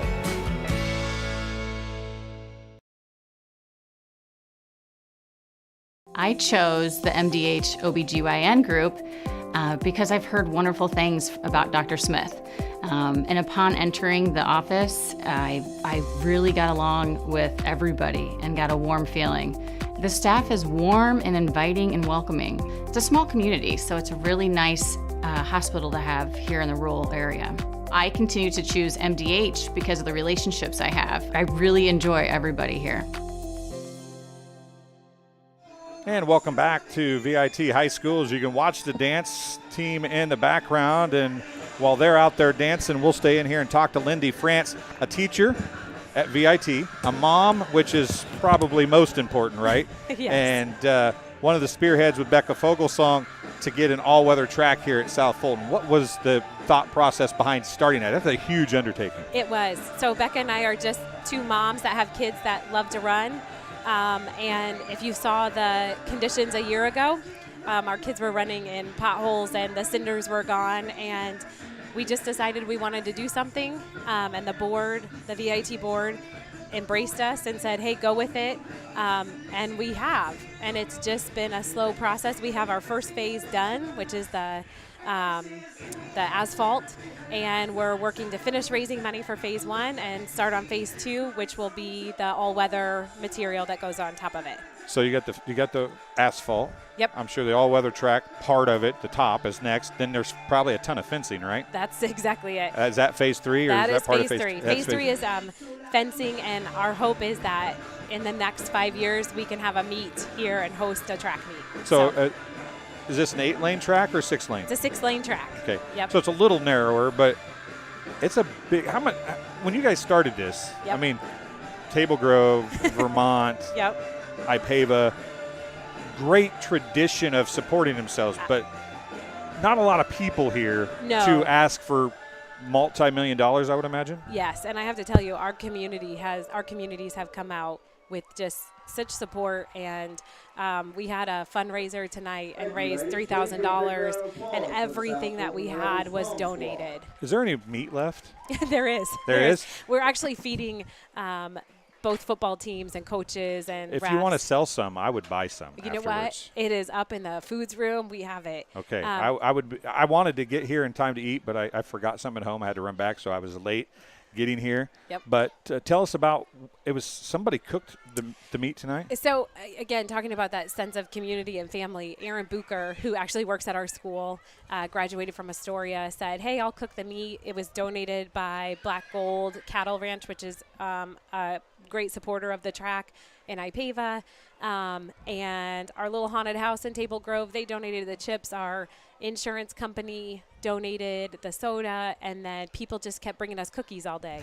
So we served over 300 people tonight, which was it was humbling and wonderful. And we still have a long road ahead of us, but it's just nights like this kind of fuel our fire to keep going. Well, I know that you've pushed hard tonight about you can walk on the track, but don't sit on the track with lawn chairs, which sounds kind of weird, but the little legs with a lot of weight with this not cured asphalt, right, is the problem. Yep. Yeah, we have to we're just trying to baby it along until we can get the money that we need for the second phase. So how much? You said you had to finish phase 1. We do. And then phase 2. What's the price tag on phase 2? So the price tag on phase 2 is about $180,000, which is again another huge undertaking. But we always laugh. A bunch of moms got together and a few dads, and we said we've got to do better for our kids. It's always the moms. And we didn't think we would ever even have this down. And Beck and I came the day that they laid it, and I don't know, we almost started crying when we were watching it because we were like, I can't believe that this happened.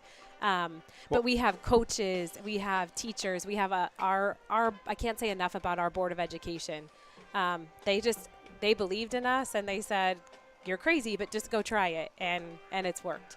So if there's anybody watching, because this is going to stay up forever Yes. on TSSR Game Time Live presented by MDH.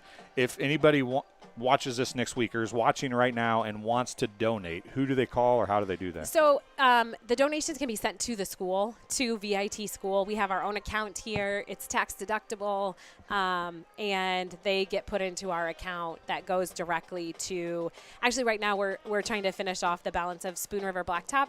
So they poured it, and they have been wonderful to work with. They were like, hey, you know what? We'll do this, and then you can pay us. And I can't say enough about staying local. Right. And that's been great. So that they can send it to the school, and we will gladly, and we would love to have any donation. No donation is too small. None too big and none too small, right? No, not at all. So I know that Becca and yourself are a big part of this. I'm sure there's had to have been some other people. Absolutely. Either teachers or coaches. Anybody in particular you want to name or that you can think of? What was so interesting tonight was when we were rolling sandwiches, we had the junior high coach, Melissa Gorsuch, was in there. We had a mom that was there. We had grandparents. We had Ben Murray, who coaches the high school. It's definitely a labor of love. And, we needed grass seed put out 2 weeks ago, and somebody saw it, and 2 farmers just showed up and with their equipment and tilled it up and planted the grass seed. We had a board member that went and hauled mulch for us and brought it for us. I mean, it's just amazing how many people in our community have reached out. Everybody thinks big towns do this stuff, right? And big towns have great facilities, but when little towns come together, which they all seem like they always do, right? Yep. Big things can happen. Absolutely. Timetable or what you guys hope this is going to be done? We would love to have the second phase done by next spring. Again, a giant undertaking, but we just started in June, and we've raised $200,000 since June. So we are hopeful that we can do some more fundraising, and that maybe some people who have not donated yet or have been hesitant to donate, because this has been discussed for a long time. Right. People have said, we need a new track, and they've tried it and it hasn't worked out. So I'm hoping that they see it now. And a thing that we wanted to make sure people knew is that just because the track is done, it's not paid for. And we still need more And it's help. not done either. And it's not done. Just because there's asphalt laying there's a whole lot more work left to go. And I don't know what asphalt costs or the covering that goes over it, but the fencing in today's society is going to be a huge undertaking too. Right? I mean, that's a lot of money. Right. Our finished project, we are estimating between $600,000 and $700,000. So, but what we are encouraging our community, come out and walk. We've seen, I think we've had about 25, 30 people a week coming out and using the facility, and that's what it's there for. We have a South Fulton Run Club in the summer, which will have a new home out here next summer to run, and we just want it to be a place where the community can come and get some exercise and get healthy and maybe meet up with other people. And it's a safe place to walk. Absolutely. There's no holes. It's everything's smooth. You're taking sure steps every time you step, right? Yep. And that seems to be the case. Every small town that puts one of these in, that's a huge part of the whole deal, right? Yes. Well, congratulations, Lindy, on getting this project started. I've heard a lot about it. This is the first time I've seen it in person, obviously, but congratulations on a great job so far. Thank you. Again, if anybody wants to donate, contact VIT High School. Yep. They can tell you directly the address or whatever else needs to be done. I'm sure you could even come here to a football game and find somebody and make a donation. If there's anybody watching, if you're on the Macomb sideline right now and you happen to be watching, or you're watching from the South Fulton sideline and you want to make a donation, I'm sure you could track the right person down tonight to do that, because Lindy's right up here right now. So that's right. If you can get in touch with her, you can make a donation. So Lindy, thanks for coming up. Congratulations on getting the track started anyway. I'm sure it'll be great when it's finished. Thank you. Thank you. Lindy France talking to us for a few minutes here. We'll take a break and be back on TSSR Game Time Live, presented by MDH right after this. A lot of people don't realize that you don't have to live with the dizziness day to day, especially concussions as well, that we can treat those things here. Same with pain. You don't have to live with the pain that you're experiencing. We have the ability to help you.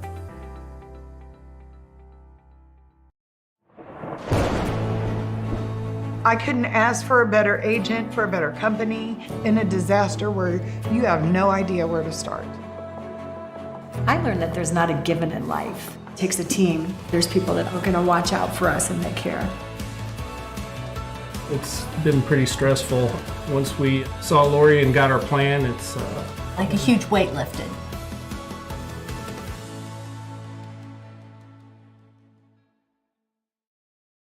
And welcome back to South Fulton High School. We're going to do a few stats here real quick. I don't know what Tegan has for his squad, but I can tell you for the Bombers, unofficially, 9 of 11 for 233 yards for Jack Duncan. 1 interception and 2 incompletions. One of them is an interception. 4 touchdown passes included in there for Jack Duncan.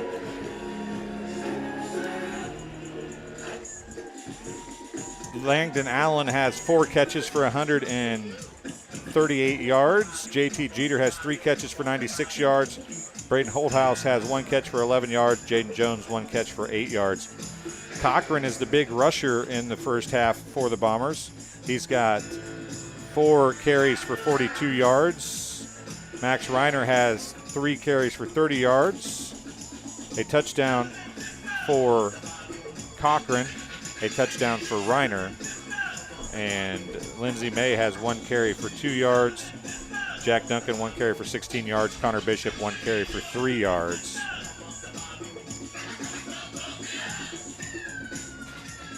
$93 yards unofficially total rushing for the Bombers in the first half. They have 6 Sports Corner first downs, and they have 7 penalties for 45 yards in the first half. Scoring summary for the Bombers. They scored first with 8:58 to go in the first quarter. A 30-yard touchdown pass from Jack Duncan to JT Jeter. The PAT run was no good. It's 6-0 at that point. With 3:52 to go in the first quarter, a 17-yard run by Max Reiner. The pass failed, and it was 12-0. At 11:02 to go in the second quarter, a 32-yard pass from Jack Duncan to JT Jeter. The run was good, and it's 20-0. I believe that was Max Reiner on the run, if I remember right. Then a 37-yard interception return for a touchdown, a pick 6 for Max Reiner. A 2-point pass from Duncan to Langdon Allen, and the score was 28-0 with 9:58 to go in the first half. With 5:32 to go in the first half, it was a 15-yard touchdown pass from Jack Duncan to Langdon Allen. The run failed, and it was 34-0. With 2:40 to go, it was a 30-yard touchdown run by Denzel Cochran. The run failed by Cochran, and it was 40-0, and that's where we stand here at the half with about a 1:45 to go in halftime. And Tegan, I don't know what you got for stats there, but tell us a little bit if you can. For the Rebels, I have DJ Ratliff going with 8 carries for 10 yards. Keaton with 2 carries for -2. Nick with 2 carries for 2 yards. Jackson 0 for 0. Avery 1 carry for -4. And then Ben Sherrard with -10 yards. As for passing, Ben Sherrard has been 4 for 9, has 48 yards on the game. 1 reception to Jet Woods for 2 yards. 1 reception for Heller for 1 yard. 2 receptions for Mr. Fogelsong? Yeah, Mr. Fulgerson for 45. And then that's all I got. No scoring for the Rebels. They were in Bomber territory a few times. They were almost into the red zone once, but with 35 seconds to go here in the half, at this point, clock will run. I mean, it's probably they obviously have this rule for games that get out of hand. This game is obviously out of hand. But if you're South Fulton here in the second half, you want to improve on things that you struggled with in the first half, right? They had open receivers. They didn't connect. They dropped the ball a few times. Take care of the football probably. Show some ability to move the offense down the field a little bit and get the defense back on its toes instead of on its heels. I would have imagined what you want to do if you're South Fulton, right? Yeah. For South Fulton, they've been consistent on offense whenever they're throwing the ball, and when they're running, they can get lanes. It's just they made a couple of bad mistakes, and if they eliminate those bad mistakes, those will lead to touchdowns. The Bombers up 40-0. You're probably looking at a game here where they've already put Denzel Cochran in, who is the backup to Max Reiner. I'm guessing offensively we won't see Max Reiner anymore. No. Duncan may or may not come out. He's already got 200 and some yards, 233 yards passing in the first half. So I'm going to say that we're going to see a lot of subs come in the second half here for the Bombers. Yep. I don't think Jack's coming back in because when I saw him going out there, he had his helmet off. He is throwing the ball right now, but that's just to get some throwing practice to number 16, which would be Jackson Barclay. But for now, I don't think he's coming back in. I think that's it for Jack tonight. And then most of the offensive line, you're probably going to sub out Ethan, you're going to sub out Lindsay, you're going to sub out James, you're going to sub out most of your people. You're going to get in the sophomores, the freshmen. All the juniors and seniors that don't play normally are going to get some playing time here in the second half and a running clock, and it should be pretty fast as this game is being brought to you tonight on TSSR Game Time Live, presented by MDH by Good Hope Gardens. Good Hope Gardens located at 445 East Main Street in Good Hope. That's just east of the North Elementary School in Good Hope.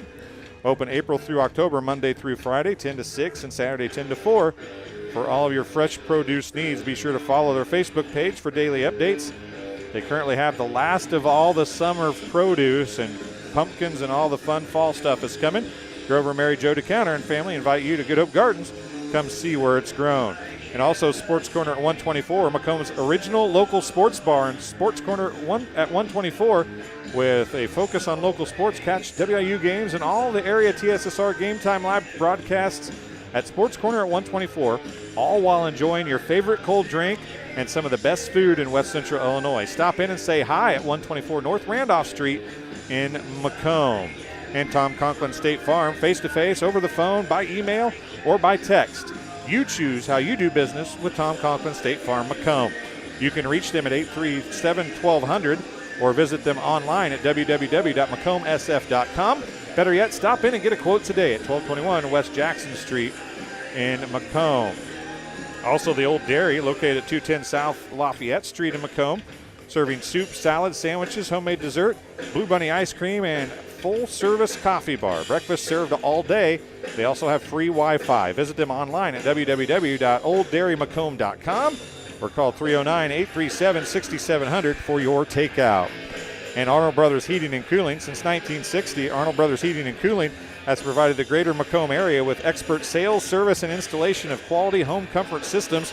Call your local Carrier dealer today at 309-833-2852 and find out how Arnold Brothers Heating and Cooling delivers 365 days of indoor comfort.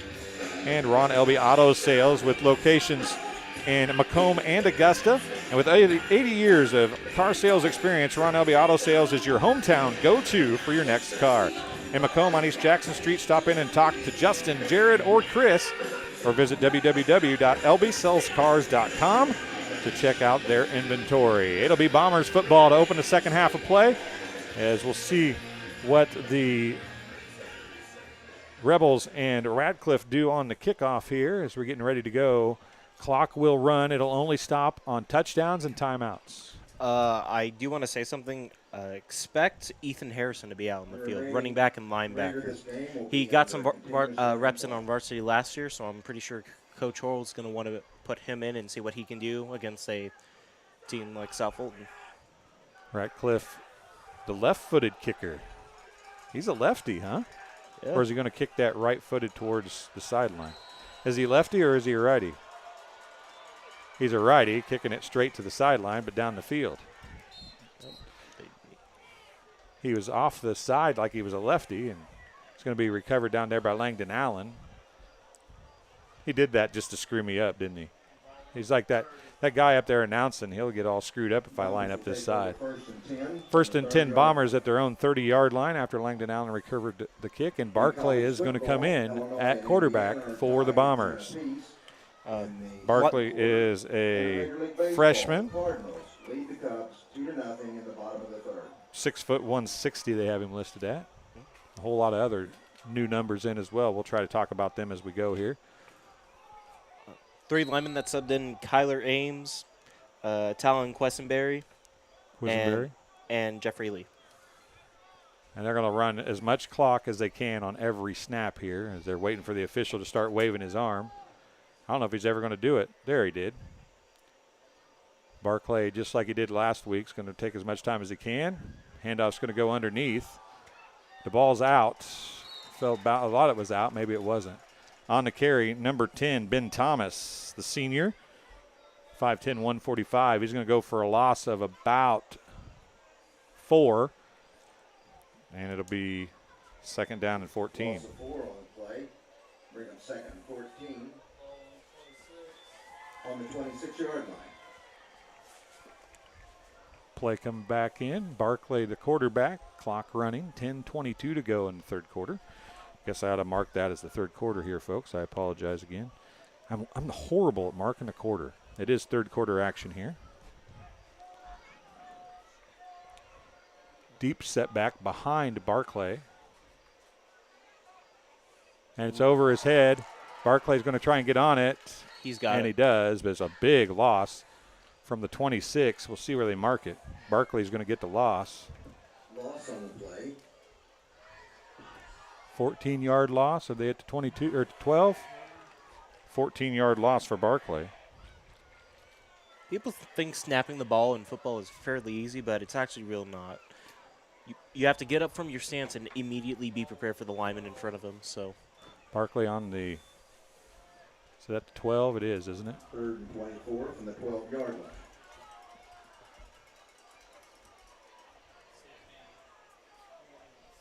Third and 29, actually. They lost 5 on the play before that. Another high snap. Barclay gets that one. He's going to throw it downfield. He's got Watson open, and that probably was pass interference, but they're not going to call it. Yeah, the ref not in high school, I'm being told. Yeah, the ref was holding the flag, but he was like, nah. 4th and 29, and the incomplete pass for Barclay. Great route by Watson, though.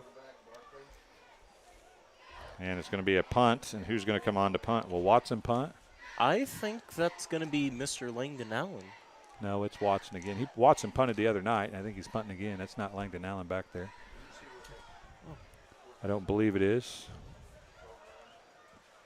As we'll watch the camera to get a better view here.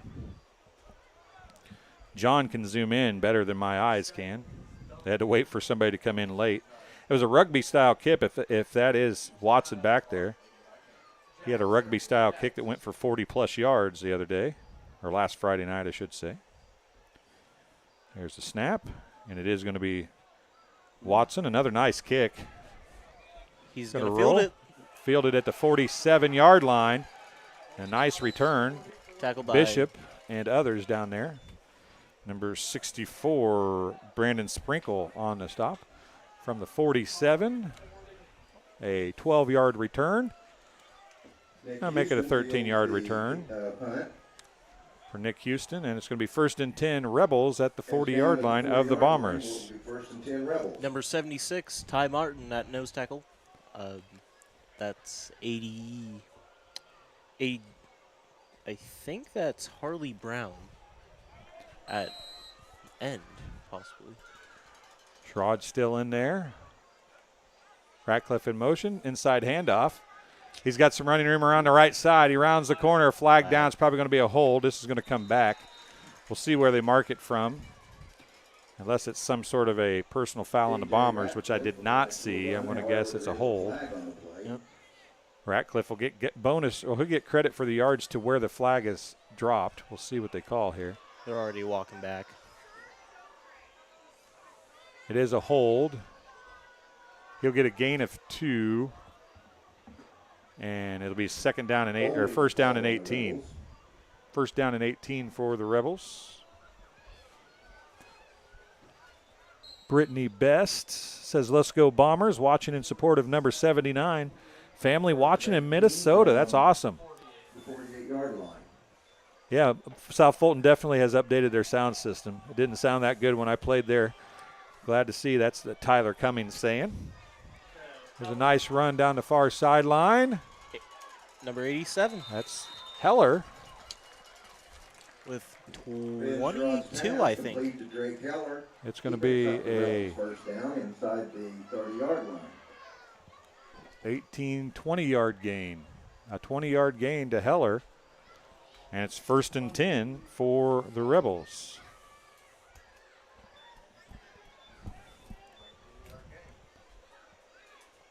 .553 on the clock. They keep moving it forward, don't they? Yeah. That was a 21-yard gain, it looked like, by the time they got done moving the sticks there. Yeah, they're passing game. Oh, and too many people out in the field. I mean, the clock keeps running there, but why don't they just – it's an illegal substitution penalty. And there's certain penalties at certain points in the game I think you could just ignore, right? But I guess once you shouldn't do that because once you start ignoring one, you ignore them all the time, right? Yeah. It's just tough to see that penalty called when the clock's already running anyway. 5:22 to go as an illegal substitution penalty was called. 5 more yards. That's 50 total yards of penalties for the Rebels. I want to give John Burton a big shout out for shooting this game from the grandstands. A handoff. Oh, a nice broken tackle there to get back to the original line of scrimmage or close to it. On the carry was number 34, Avery Fawcett. Avery Fawcett with all gain of 7. Gets back to the 30-yard line. 30-yard line. So it ended up only being a gain of 2, I guess. But 2nd and 13. He ran a long ways to only get a gain of 2 out of that. He must have been hitting deep in the backfield. Thanks, everybody, for hopping in the live chat. We do greatly appreciate it. Nicole Butler says she's watching from Los Angeles. I missed that earlier. Thank you, Nicole. Ooh. Downfield, open receiver into coverage. Oh. It's bobbled and caught. Is it caught? Wow. Is that Heller? No, are they calling it incomplete or a catch? Wow. One official called it a catch. One official called it incomplete. It was Tyler Essex on the near circus catch, and it's incomplete. That was a heck of an effort by Tyler. I'll give him that. Sticking with it and trying to make it happen, but looked like from up here, I'm sure if we watch the replay, we just missed it on the YouTube switch. It's third quarter action here. Clock is running.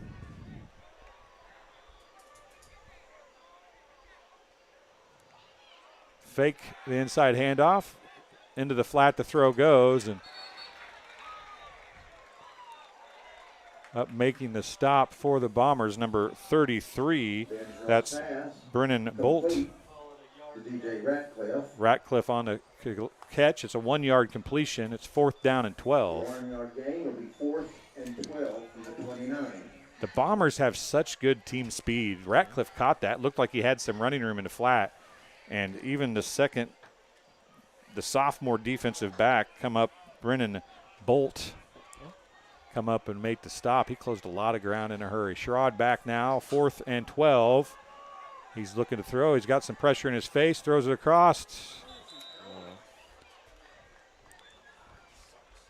And I don't know, Heller was underneath, and a wide receiver went on an in route, and he kind of threw a fly pattern, and it's incomplete. A turnover on downs, 1st and 10 Bombers at their own 29 or 30. We'll see where they actually set the ball down at. 2:22 to go. Clock has not stopped here in the third quarter.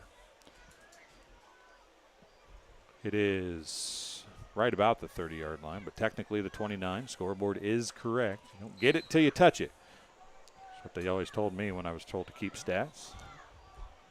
I'll give South Fulton this. They're playing with heart. They're giving it everything they've got. They're doing their best, and that's the best thing you can do in a situation like this. They're trying their hardest, and they're having fun. And at the end of the day, that's all that matters. And there goes the hand up, so they'll snap now. Barkley's going to hand off. Nice tackle by 87. Heller on the stop. Number 18 on the carry, Charlie Hernandez. Going for a 3-yard loss to bring it 1:30 to go. And 13 from the 26. -3 on the carry by Hernandez. Heller a good stop in the backfield. 2nd and 13, clock running. 1:15 remaining in the third quarter. First half took a long time. A lot of passing in that first half, which extended the game a bunch. Barkley going to hand off underneath. Again, stopped in the backfield. It's Hernandez. And Heller back there again. Stopped for a loss. Hernandez lost another 3 yards. Heller's been doing really good off the edge. 3rd and 6. They've got 3rd and 15 on the scoreboard. They're a little nicer than me, apparently. Got to give Heller some props, right? Lost a 3. 2 great tackles on the left side there from his defensive end position. Oh, that's true. We weren't going to bring that up, though. Still got his head in the game. That's what matters. 3rd down and 16. And this will be the last play of the quarter. They are going to have to snap it.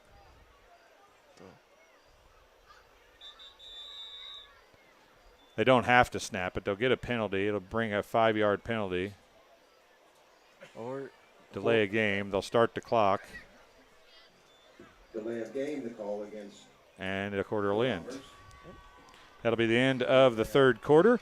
We'll come back here after a break for quarter number 4. The Bombers lead 40-0 here at VIT High School against the South Fulton Rebels. I went through MDH when we were trying to get pregnant. We were struggling the first year, and then when we got pregnant, I stayed at MDH and through labor and now for pediatrics. My experience was nothing short of phenomenal. I was met with amazing staff members who helped me through concerns that I had when she was first born, helping me learn how to be a new mom. It was really reassuring and comforting knowing that I had so much support and kindness around me. My entire pregnancy at MDH was amazing. And welcome back to South Fulton at VIT High School as the Rebels play host to Macomb High Bombers. You're watching Arnold Brothers Heating and Cooling presentation of Macomb Bomber Sports on TSSR Game Time Live, presented by MDH. Tegan Perry, Dwayne Hulett. I'm Dwayne. I'm Tegan. John Burton down on the camera doing a fine job tonight, and we've ran cables, and this is the first time we've ran cables over in a suspended area, but it's worked pretty well.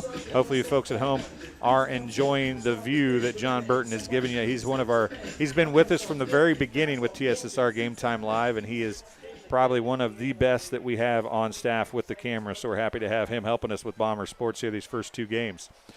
So it is 3rd and forever for the Bombers after a 5-yard penalty to end the quarter. Barkley is going to take the snap, looks to throw. He's got an open receiver, makes the catch. It's Watson.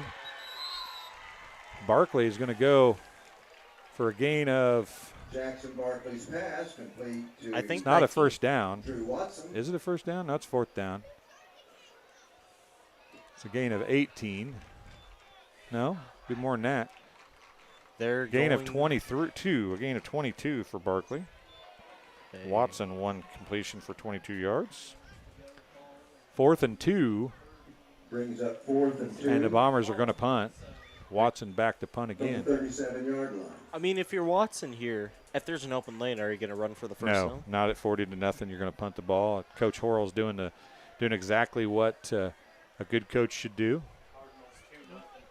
Punting the ball away here and giving the ball back to South Fulton with a running clock. 11 minutes remain here in the 4th quarter. Oh. And he did keep it. And Watson's got a big running room. I don't think that was designed, but it worked nonetheless. Oh. From the 38. 32's got hit. 22-yard gain. Carries the ball down inside the 40. However, there is a flag on the play. As eighth graders, South Fulton beat Macomb here in 8th grade. Not quite the same thing. 8th graders and 8th graders playing 8th graders is different than 8th graders playing everybody, or seniors playing everybody, unfortunately. You get more numbers. Blocking the back, the call against the Bombers. A 10-yard penalty for blocking the back. A 22-yard run is still good for Watson. Still good enough for a Macomb first down from the 50-yard line. It is good enough for the first down. A 10-yard penalty for the Bombers. Gives them 55 yards in penalties. 8 penalties for 55 yards. Barkley back now. I did not see them faking that. I don't know if they did it on purpose or if Watson took it upon himself, but I didn't expect that. I don't think South Fulton did either. I think Watson was going to, but sometimes you just go on instinct and you want to run. Yeah. On the carry, number 31 is Ethan Harrison, a junior, and Barkley took a huge shot up the middle. Ball carrier laces 3 on the play. Bring up 2nd and 13 from the 47-yard line. About out of lines for carriers on the ball sheet, the recording sheet here. Barkley coming back in after the big hit. 16-10 in the 2nd quarter. Indiana beating Illinois tonight. What? Barkley going back to take another snap.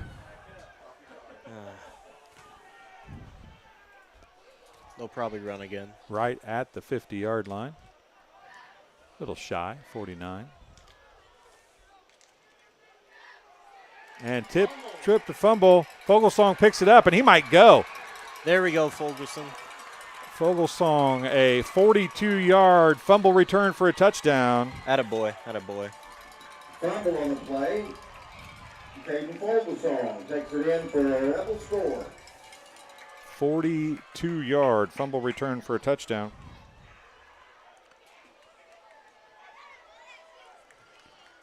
Fogelsong on the run.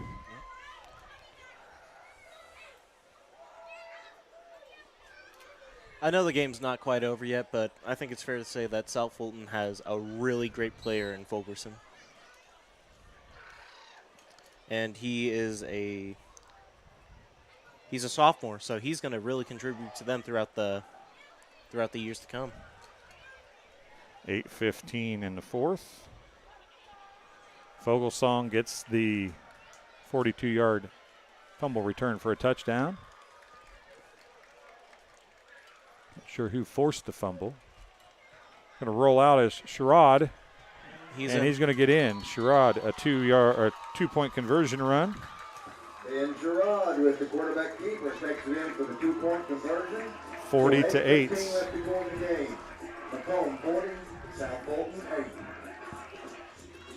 So that will get the Rebels on the scoreboard. Game being brought to you by McDonough District Hospital, Athletic Trainers and NDH Rehabilitation Center with locations in Bushnell and Macomb. They provide expert help to Rebels and Bomber student athletes in the prevention, care, and rehabilitation of all athletic injuries. Learn more at mdh.org. McDonough District Hospital, more than hospital care, a hospital caring. So Tegan, it's 40-8. The shutout is gone, but it wasn't the defense that gave up the points. The offense did, but it still goes against the defense, right? Yeah. So the Bombers will come right back out on the field offensively with 8:15 to go. Clock will continue to run. It does not stop the automatic clock because it's under 40. Once it gets to 40 in the second half, it keeps running. So we'll keep the clock running. That's the first time that it's stopped, minus the one penalty with like 2 seconds left that they stopped the clock for in the third quarter. That's the first time the clock has stopped. Probably expect South Fulton to squib it right here. but I think Macomb's Ratcliffe is lined up from the right side this time for a right-footed kicker. Short, high kick. It's going to go out of bounds. And Jaden Jones was pretty daring to let that thing go out of bounds. DJ Ratcliffe's kick goes out of bounds. You got 2 of those? Got them back twice that way on the little up kicks like that? That's like a deep onside kick that's really high. It allows your team time to get down there and grab it almost before it hits the ground. They were down there just as it was hitting the ground, but the Bombers get it. Should be where it went out of bounds. 6-yard line. I guess I don't know. First and 10 Bombers. I thought it was the 35 or where it went out of bounds is what I thought it was, but I'm apparently not correct on that. I'll have to get Ron Leidick to fill me in on that. That looks like that Bomber is lined up in a neutral zone right there, but I could be wrong. Yep, there he goes. Gets told to get back. Can't see who that was. Expect a handoff to Ethan Harrison right here. He'll probably go outside to the left.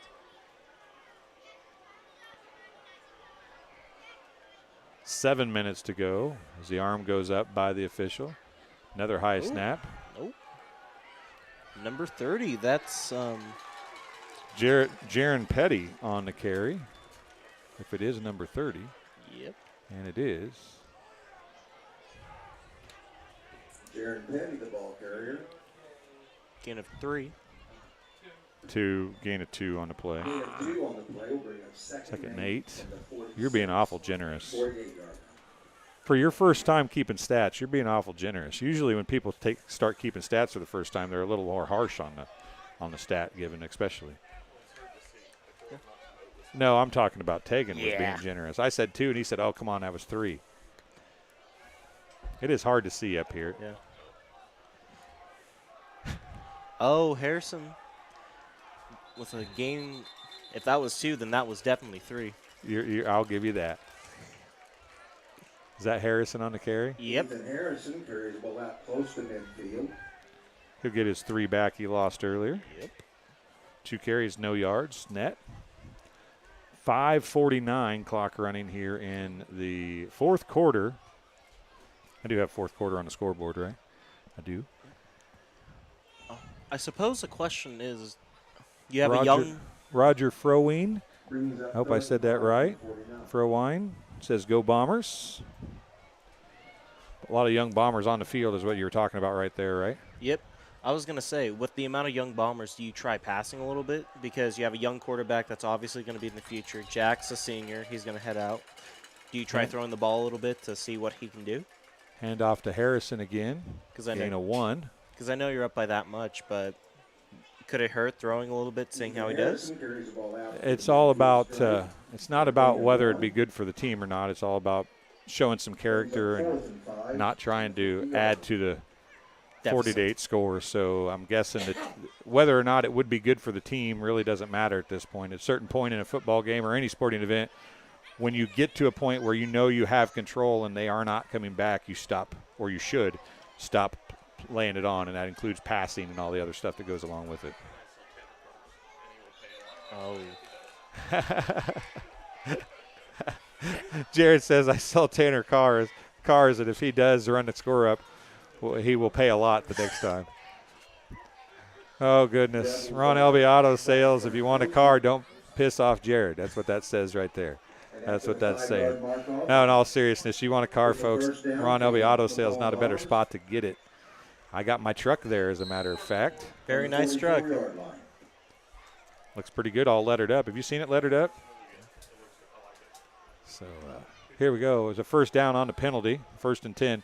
Rocket Graphics in Biggsville did it for me, actually.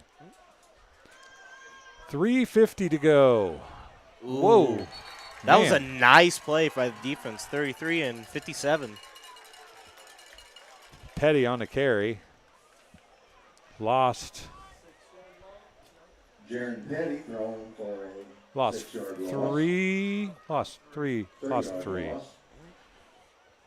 Makes him a net of -1. That was number 57, Easton Mercer, and number 33, Jackson Kessler on the stop. 3:15 remaining. I don't know if Coach Horrell is going to find his way over here or not. We'll see. We are happy to be here bringing you Bombers sports on TSSR Game Time Live. And that might be on the offense that time. We'll see. Yep, it is on the offense. That was simultaneous. It was. Bombers are flagged 9 penalties for 60 yards. 5 yards. Second and 18 from their own 47. 9 for 55 for the Rebels. 9 for 60 for the Bombers. A lot of penalties here in this one. 2:30 to go in the ball game. Clock still running. Again, I will say this. For how the defense has played for the Rebels, it's been pretty good. You've gotten a fumble return for a touchdown. You've been able to stall the offense a good bit on both the first and second team. Like, if you're on defense, you should be very proud of yourself. You've did your best against a really great team. The Bombers going to take a knee. Now, I don't know that they can actually run the clock out here. It depends on how fast he resets the clock, and he reset it pretty quick there, so Barkley's going to lose 2. Third down and second down brings up third and 19 from the 46. Barkley going to take another knee, I think.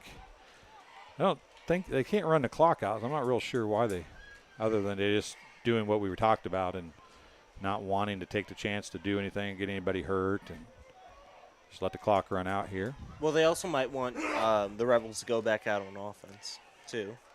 Just in a game of sportsmanship, so that way they can get one more drive to get a touchdown. Barkley takes the knee, and, well, actually, I guess they can't technically run the clock out, but they can get it down under 40 seconds and run as much time as they can off and then down it and leave minimal seconds on the clock for the Rebels, I suppose. I'm guessing it's going to be down around the 20-second mark when the arm goes up, but I could be a little late on that. We'll wait and see here. And he's going to take a knee. He took it early, got it under 40 is what he did. 33 seconds remain. And we'll see if the Rebels come out and run a play or not. I mean, if I'm the Rebels, I would. So we want to thank everybody for watching. We're going to wait and see if we can get Coach Horrell on here. It's a long walk over here. The phones and whiteout section over there waving the phones and everything for the Bombers, as that's going to do it. 2-1-0, 40-8 the final. The Bombers get the win over South Fulton. We'll take a break here on TSSR Game Time Live, presented by MDH. You've been watching Arnold Brothers Heating and Cooling coverage of Macomb Bomber Sports. We'll be right back after this. I went through MDH when we were trying to get pregnant. We were struggling the first year, and then when we got pregnant, I stayed at MDH and through labor and now for pediatrics.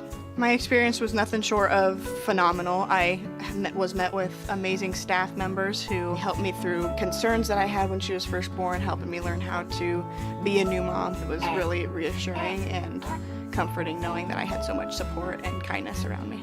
My entire pregnancy at MDH was amazing. Get dinner to the table quickly, no matter how busy your day's been. True convection cooking uses a fan to distribute hot air evenly and cook food faster.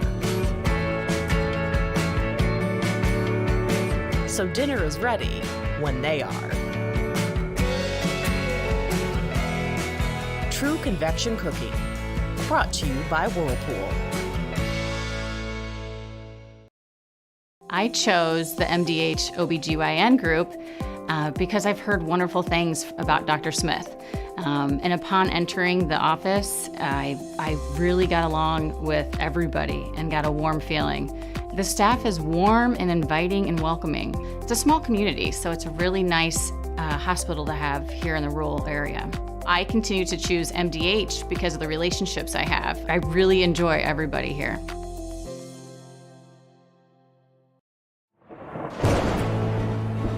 I couldn't ask for a better agent, for a better company in a disaster where you have no idea where to start.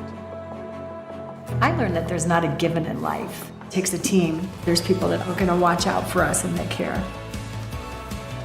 It's been pretty stressful. Once we saw Lori and got our plan, it's Like a huge weight lifted.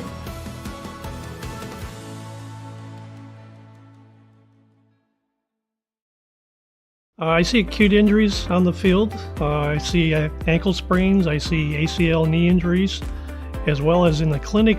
It's very rewarding to see them from on the field injury to rehab to transition back to their event. And welcome back. Melanie Butler says, great game, number 79. Malachi Butler Grissom, that's my big baby, she says. So fun to have people watching from Los Angeles. That's the cool thing about this. They get to watch their family, their friends and family play from all across the country, and the local kids get to go back and watch it as well. 40-8, the final here from South Fulton. You want me to put this down when I'm done? Yeah, those three. Yep. Pull your cable, and then It'll lay down. Untitled. Yep. Okay, we can do that. We'll do it for you. As everybody's heading out, but we're going to be up here a few minutes to close out the contest. Jared Heller, thank you very much for being here and helping us out. Thank you for your help as well. As all the crew from South Fulton is taking off, and I'm going to take it. Says, I'm going to give you a chair. You're my best friend right now, buddy. Yep. The old feet and knees need it. Same Hold on, here. I'll put that down. We got cords running through there. Yeah. Sorry about that. So we're going to put that down. We're going to wait and see if Coach Horrell finds his way up here. Unofficially for the Bombers, 21 carries for 103 yards, 30 yards on 3 carries for Max Reiner. Cochran had 4 carries for 42 yards, 1 carry for Watson for 22. Everybody else was minimal except for Jack Duncan, who had 1 carry for 6 yards. Bombers did not had 1 sports corner first down in the second half, and that was on a penalty. They ended up with only 7 sports corner first downs, but they scored 40 points. That tells you how explosive their offense was. Jack Duncan finished 9 of 11 unofficially for 233 yards, 1 interception, and 4 touchdowns. Langdon Allen had 4 catches for 138 yards. J.T. Jeter had 3 catches for 96 yards. Holthouse had 1 for 11. Jones had 1 for 8, and then Barkley finished 1 for 2 for 22 yards as his completion went to Watson. And that's how the offensive stats end for the Bombers. They had 9 penalties for 60 yards. For South Fulton, 9 penalties for 55 yards. And try to get Coach Horrell up here. We're giving hand signals and seeing if he comes up or not. Looks like he might walk this way or he might not walk. He's given some direction before he heads this way. It's going to be strange interviewing my own coach. And it looks like he is going to find his way over here now. We're going to have to give him a chance to catch his breath when he gets up here if he jogs all the way up here. We'll go through the scoring real quick. Bombers with 8:58 to go in the first quarter. Duncan to Jeter for 30 yards. The run was no good, 6-0. The score, 3:52 remaining in the first quarter. A 17-yard run by Max Reiner. Pass failed, 12-0. 11:02 to go in quarter number 2. A 32-yard pass from Duncan to Jeter. The run was good by Reiner, and it was 20-0. 9:58 to go in the second quarter. Reiner, a 37-yard interception return for a touchdown. Duncan completed the 2-point conversion pass to Langdon Allen. It was 28-0. 5:32 to go in the first half. 15-yard touchdown pass from Duncan to Allen. The run failed. It was 34-0. And then with 2:40 to go, a 30-yard touchdown run.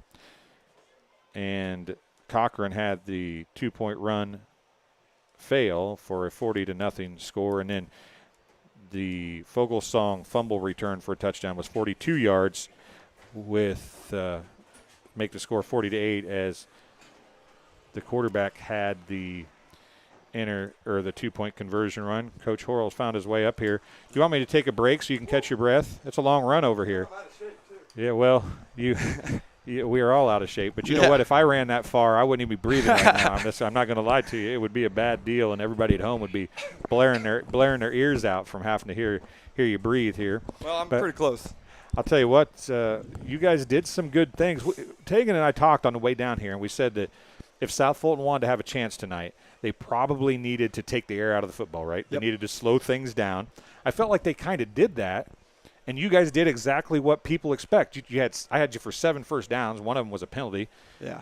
And just huge plays. It was big play after big play. I had Jack Duncan for 233 yards passing on 9 of 11. Was I right? It was pretty close, yeah. I mean, I put him in a bad spot on the interception. They were doing a good job of taking away the rollout, and I rolled him right into it to the left, and he just couldn't get enough juice on it to get out of bounds. So I'll get it when we're done. It's fine. I can get it too. But yeah, he looked pretty sharp. And Reiner didn't need a whole lot out of Reiner tonight. Everybody's talking about, Reiner's this and Reiner's that. Didn't need a lot out of him tonight. And Cochran looked good when he got in there. He did. Denzel's a different change of pace back for us. He's got a lot of speed, quickness. We would have liked to get him in last week. It just didn't go that way, and we saw a little bit tonight. Little different element going forward. Our live chat lit up a little bit tonight with people talking, people from Los Angeles. Malachi Butler Grissom had his maybe his cousin or sister watching. I can't remember now, from Los Angeles. That's awesome. That's one of the cool things about this deal is people get to watch, and it doesn't matter whether we're doing it or Justice is doing it, right? Yep. Getting to watch it online and people getting to watch it from a ways away. What is this like for these kids now as they're getting to be seen, and does this help? I mean, if this would have been something for you in your class when you were playing here, what would it have done different for these kids? What do these kids have that they don't even realize maybe they have? Publicity, kind of that's the name of the game right now, is getting yourself out there and being seen. I try to share a lot on Facebook and Twitter, and this is taking it to another level. I mean, these kids can go back and watch it. They can share it. I got family in Texas. I don't know if they were watching, but anybody can watch. Their family members can watch, and I think it just builds excitement. We had a couple of kids ask to join the football team this week, and I think just the excitement being on YouTube, playing like we played last week, stuff like that. So it's exciting. It's amazing how winning solves a lot of problems, doesn't it? Yeah. It brings a lot of people to the table when you win a few games. Yes. You guys are taking care of business probably the way you feel like you need to at this point. A 40-8 win is a good win over a pretty good South Fulton team. I mean, I kind of expected you guys to dominate, but they're gritty. They try, and they didn't never give up. Absolutely. I mean, they pretty much took away our run there, kind of took us off our script at the beginning of the game because they were packing the box, and we struggled to kind of move the ball on the ground. So we took kind of what they gave us, and we went over the top a little bit. But they're going to be a good football team. They're going to win some games in the conference, and, I mean, they might be right there in the playoff hunt. So speaking of going over the top, and you guys, the two things that I think that you're going to want to talk about this week, turnovers. You had you had a few of those, and some of it came with the second string in, but you still need them to take. I mean, when you put them in, the one thing you want them to do is take care of the football, right? Yes. And then that and penalties. I had you for 9 penalties today, which is quite a few with 60 yards, I think. 9 penalties for 60 yards. That's probably two things. You're not going to dwell on them, obviously, but you find the good, and then you want to say, hey, we did this right, but there's still things that we can work on. Absolutely, right? And those are the things that you got to look at and build on in these type of games. I mean, we didn't play a perfect football game again. Those turnovers, the fumble on the first snap of the game, those things can't happen when we go play. Next week, Rova, they're going to be a much better football team than last year, and we can't have those turnovers if we want to win. And you're using these games to move forward to the season. I mean, your ultimate goal, you play week to week, but you improve week to week as well to get to your goal of being in the playoffs and making a run in the playoffs, right? So, everybody's, we're good and we're winning big. But as a coach, you kind of have to, you like tunnel vision a little bit, right? Don't look at that hype. Look at this is what we did right, this is what we did wrong, and we have to look at those things, right? Right, and that's what we kind of talked about last night. It's like you were in our huddle before we broke for our spaghetti supper. It was, we're playing ourselves every week. We might not win or lose. We're playing ourselves, and we're trying to get better for week 10, week 11, down the line. saying that we get there. Right. But just trying to improve every single day on the practice field and in the game. There's a thin line, right, between being cocky and being confident. Right. I mean, there's a very thin line. And you have to, if you're really good, you have to tiptoe on that line, right? Absolutely. So when you're talking about making it to week 10 or making it to week 11 or making it to week 12, you have to have the mindset that that's what's going to happen. Right. But at the same time, we have to do these things to make that happen, right? Right. We get. We gotta focus on the now and winning next week. But this team does have bigger goals, and in order to reach those goals, we got to get better every day. And we got to win. We got to win, obviously, to get in the playoffs, but win every single play is our goal. If we lose a play, win the next one. So you had a couple kids come and ask to play. Do those kids get to play? Yes. We decided. Captains came in and talked to me and the coaching staff, and I was really on the fence about it. But those guys are going to have to earn their spots. They're not just going to walk in here and play. But you could look at it a couple different ways, but you get 4 years of football. So, maybe you regret your decision. I don't want to hold it against them. I'll tell you one thing. You say that. I played my freshman year, didn't play after that. Yeah. And, of course, I was 5'6" and the size of a running back and the speed of a lineman when I was a freshman. And my parents were that size, so I didn't expect to get as big as I did. Yeah. I had understanding of football. I had a nose for the football, but I didn't have the capabilities to be a good football player. So what's the point, right? Yep. But every time I step on a football field or go to a football field, I wish I would have played. Right. And I don't want to be the guy that, and I think the coaching staff agrees, we said you couldn't play. They're going to have to put in the work. They're not going to come in and just take a spot from somebody. They're going to earn it, and they're going to be our managers until they're allowed to play, and they're going to be our scout team guys, and they're going to do the dirty work before they get a chance to do the fun work, right? Right. I tell you what, it's been fun. We're enjoying being along for your ride. We hope that things continue. Things are going to get tougher for you. If not during the regular season, which they will. They will. But if not during the regular season, when the postseason comes, things are going to get tougher for you. There's no doubt about that. Yep. It's a foregone conclusion. You have some really good teams coming your way, coming down the pipe. So now it's balancing, right, the success with the keeping it in check and pulling back the reins a little bit. How do you do that? If you figure you haven't really been in this position a whole lot, no, right? Last year we were battling every week to get in. But next week, they gave us a good game last year, and those guys are motivated to play. And, Tegan knows kind of what went on there. Yep. But they're not going to be lacking any energy this week. I don't want to get into it, but there were some things that happened that are going to motivate our guys, and they're going to be ready to go next Friday night. So same thing. Keep that in perspective, right? Yep. When that kind of feeling or whatever you want to say is in your head, your job now is, okay, I know I'm going to have the pressure from the kids. The kids are going to they're going to push. They're going to try hard. That's when the reins have to be pulled, right? And say, keep your head. Yeah. You guys did a good job. We got a little chippy there. We got a little chippy. And that happens on a big game, right? I mean, and you're new still as a coach, right? As you get more success, do any of these circumstances make you a little nervous dealing with them for the first time like this? You've been around it with your dad. Yeah, and I've stuff, but I've coached a lot of these kids. I coach junior high basketball, so I kind of know their personalities really well. I see them in school, and I know their chippiness a little bit, and they're not going to this isn't a group that's just going to back down and fold. When someone does something, they're going to try to get right back at it, and it's understanding when to stop. Right. And I told him I'm not going to be able to huddle up like that every time. Sometimes it's going to be in the middle of a series in a close game, and something's going to happen. You guys are going to go back and forth, and we can't have that. You got to pull in the reins and have a little fun at the same time. So, well, Coach, we'll be along for the ride the whole way. Absolutely. Thanks for coming up and talking to us. Tegan's got a question for you. Yeah, Tegan. Yeah. Question I had about the offensive line today. It seems that did start to be really good at the end. At first, there seems to be a little bit of missed cues because on that one throw with Jack, it seems that one of the tackles got shut off. What do you think is going to happen with the offensive line going forward? Well, we were missing a key guy. We were missing Eli Starbuck tonight. He's sick, so he was out. So that was definitely kind of the beginning of the game was a little bit trying to get everyone rearranged. But I take full responsibility for that.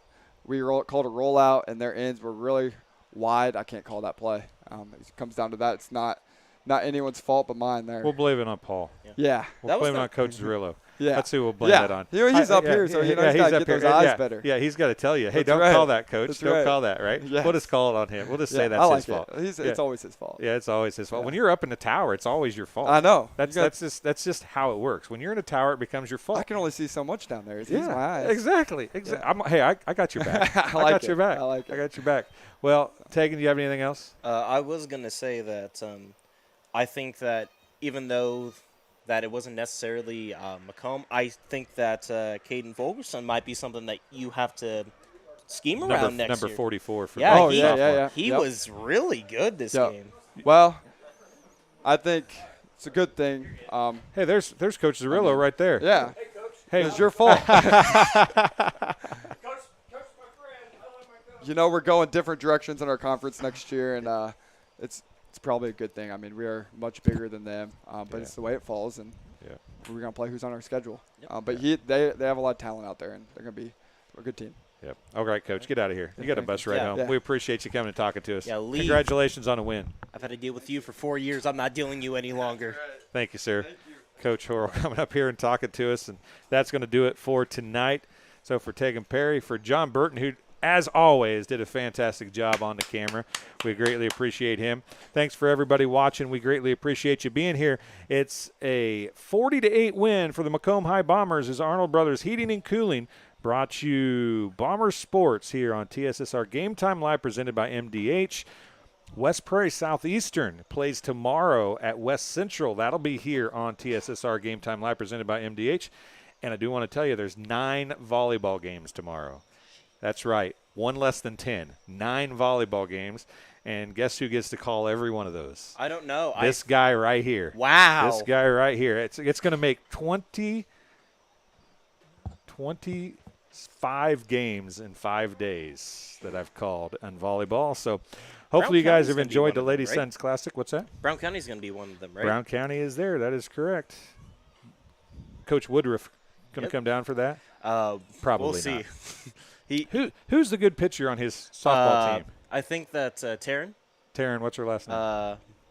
I don't exactly remember, but I think it's Mormon. But yeah, she's talented. I don't think she's playing volleyball then. So, at any rate, folks, thanks for joining us here. Volleyball tomorrow and football at Camp Point Central Southeastern, or not Camp Point, at West Prairie Southeastern. You can tell how old I am. That's the old co-op.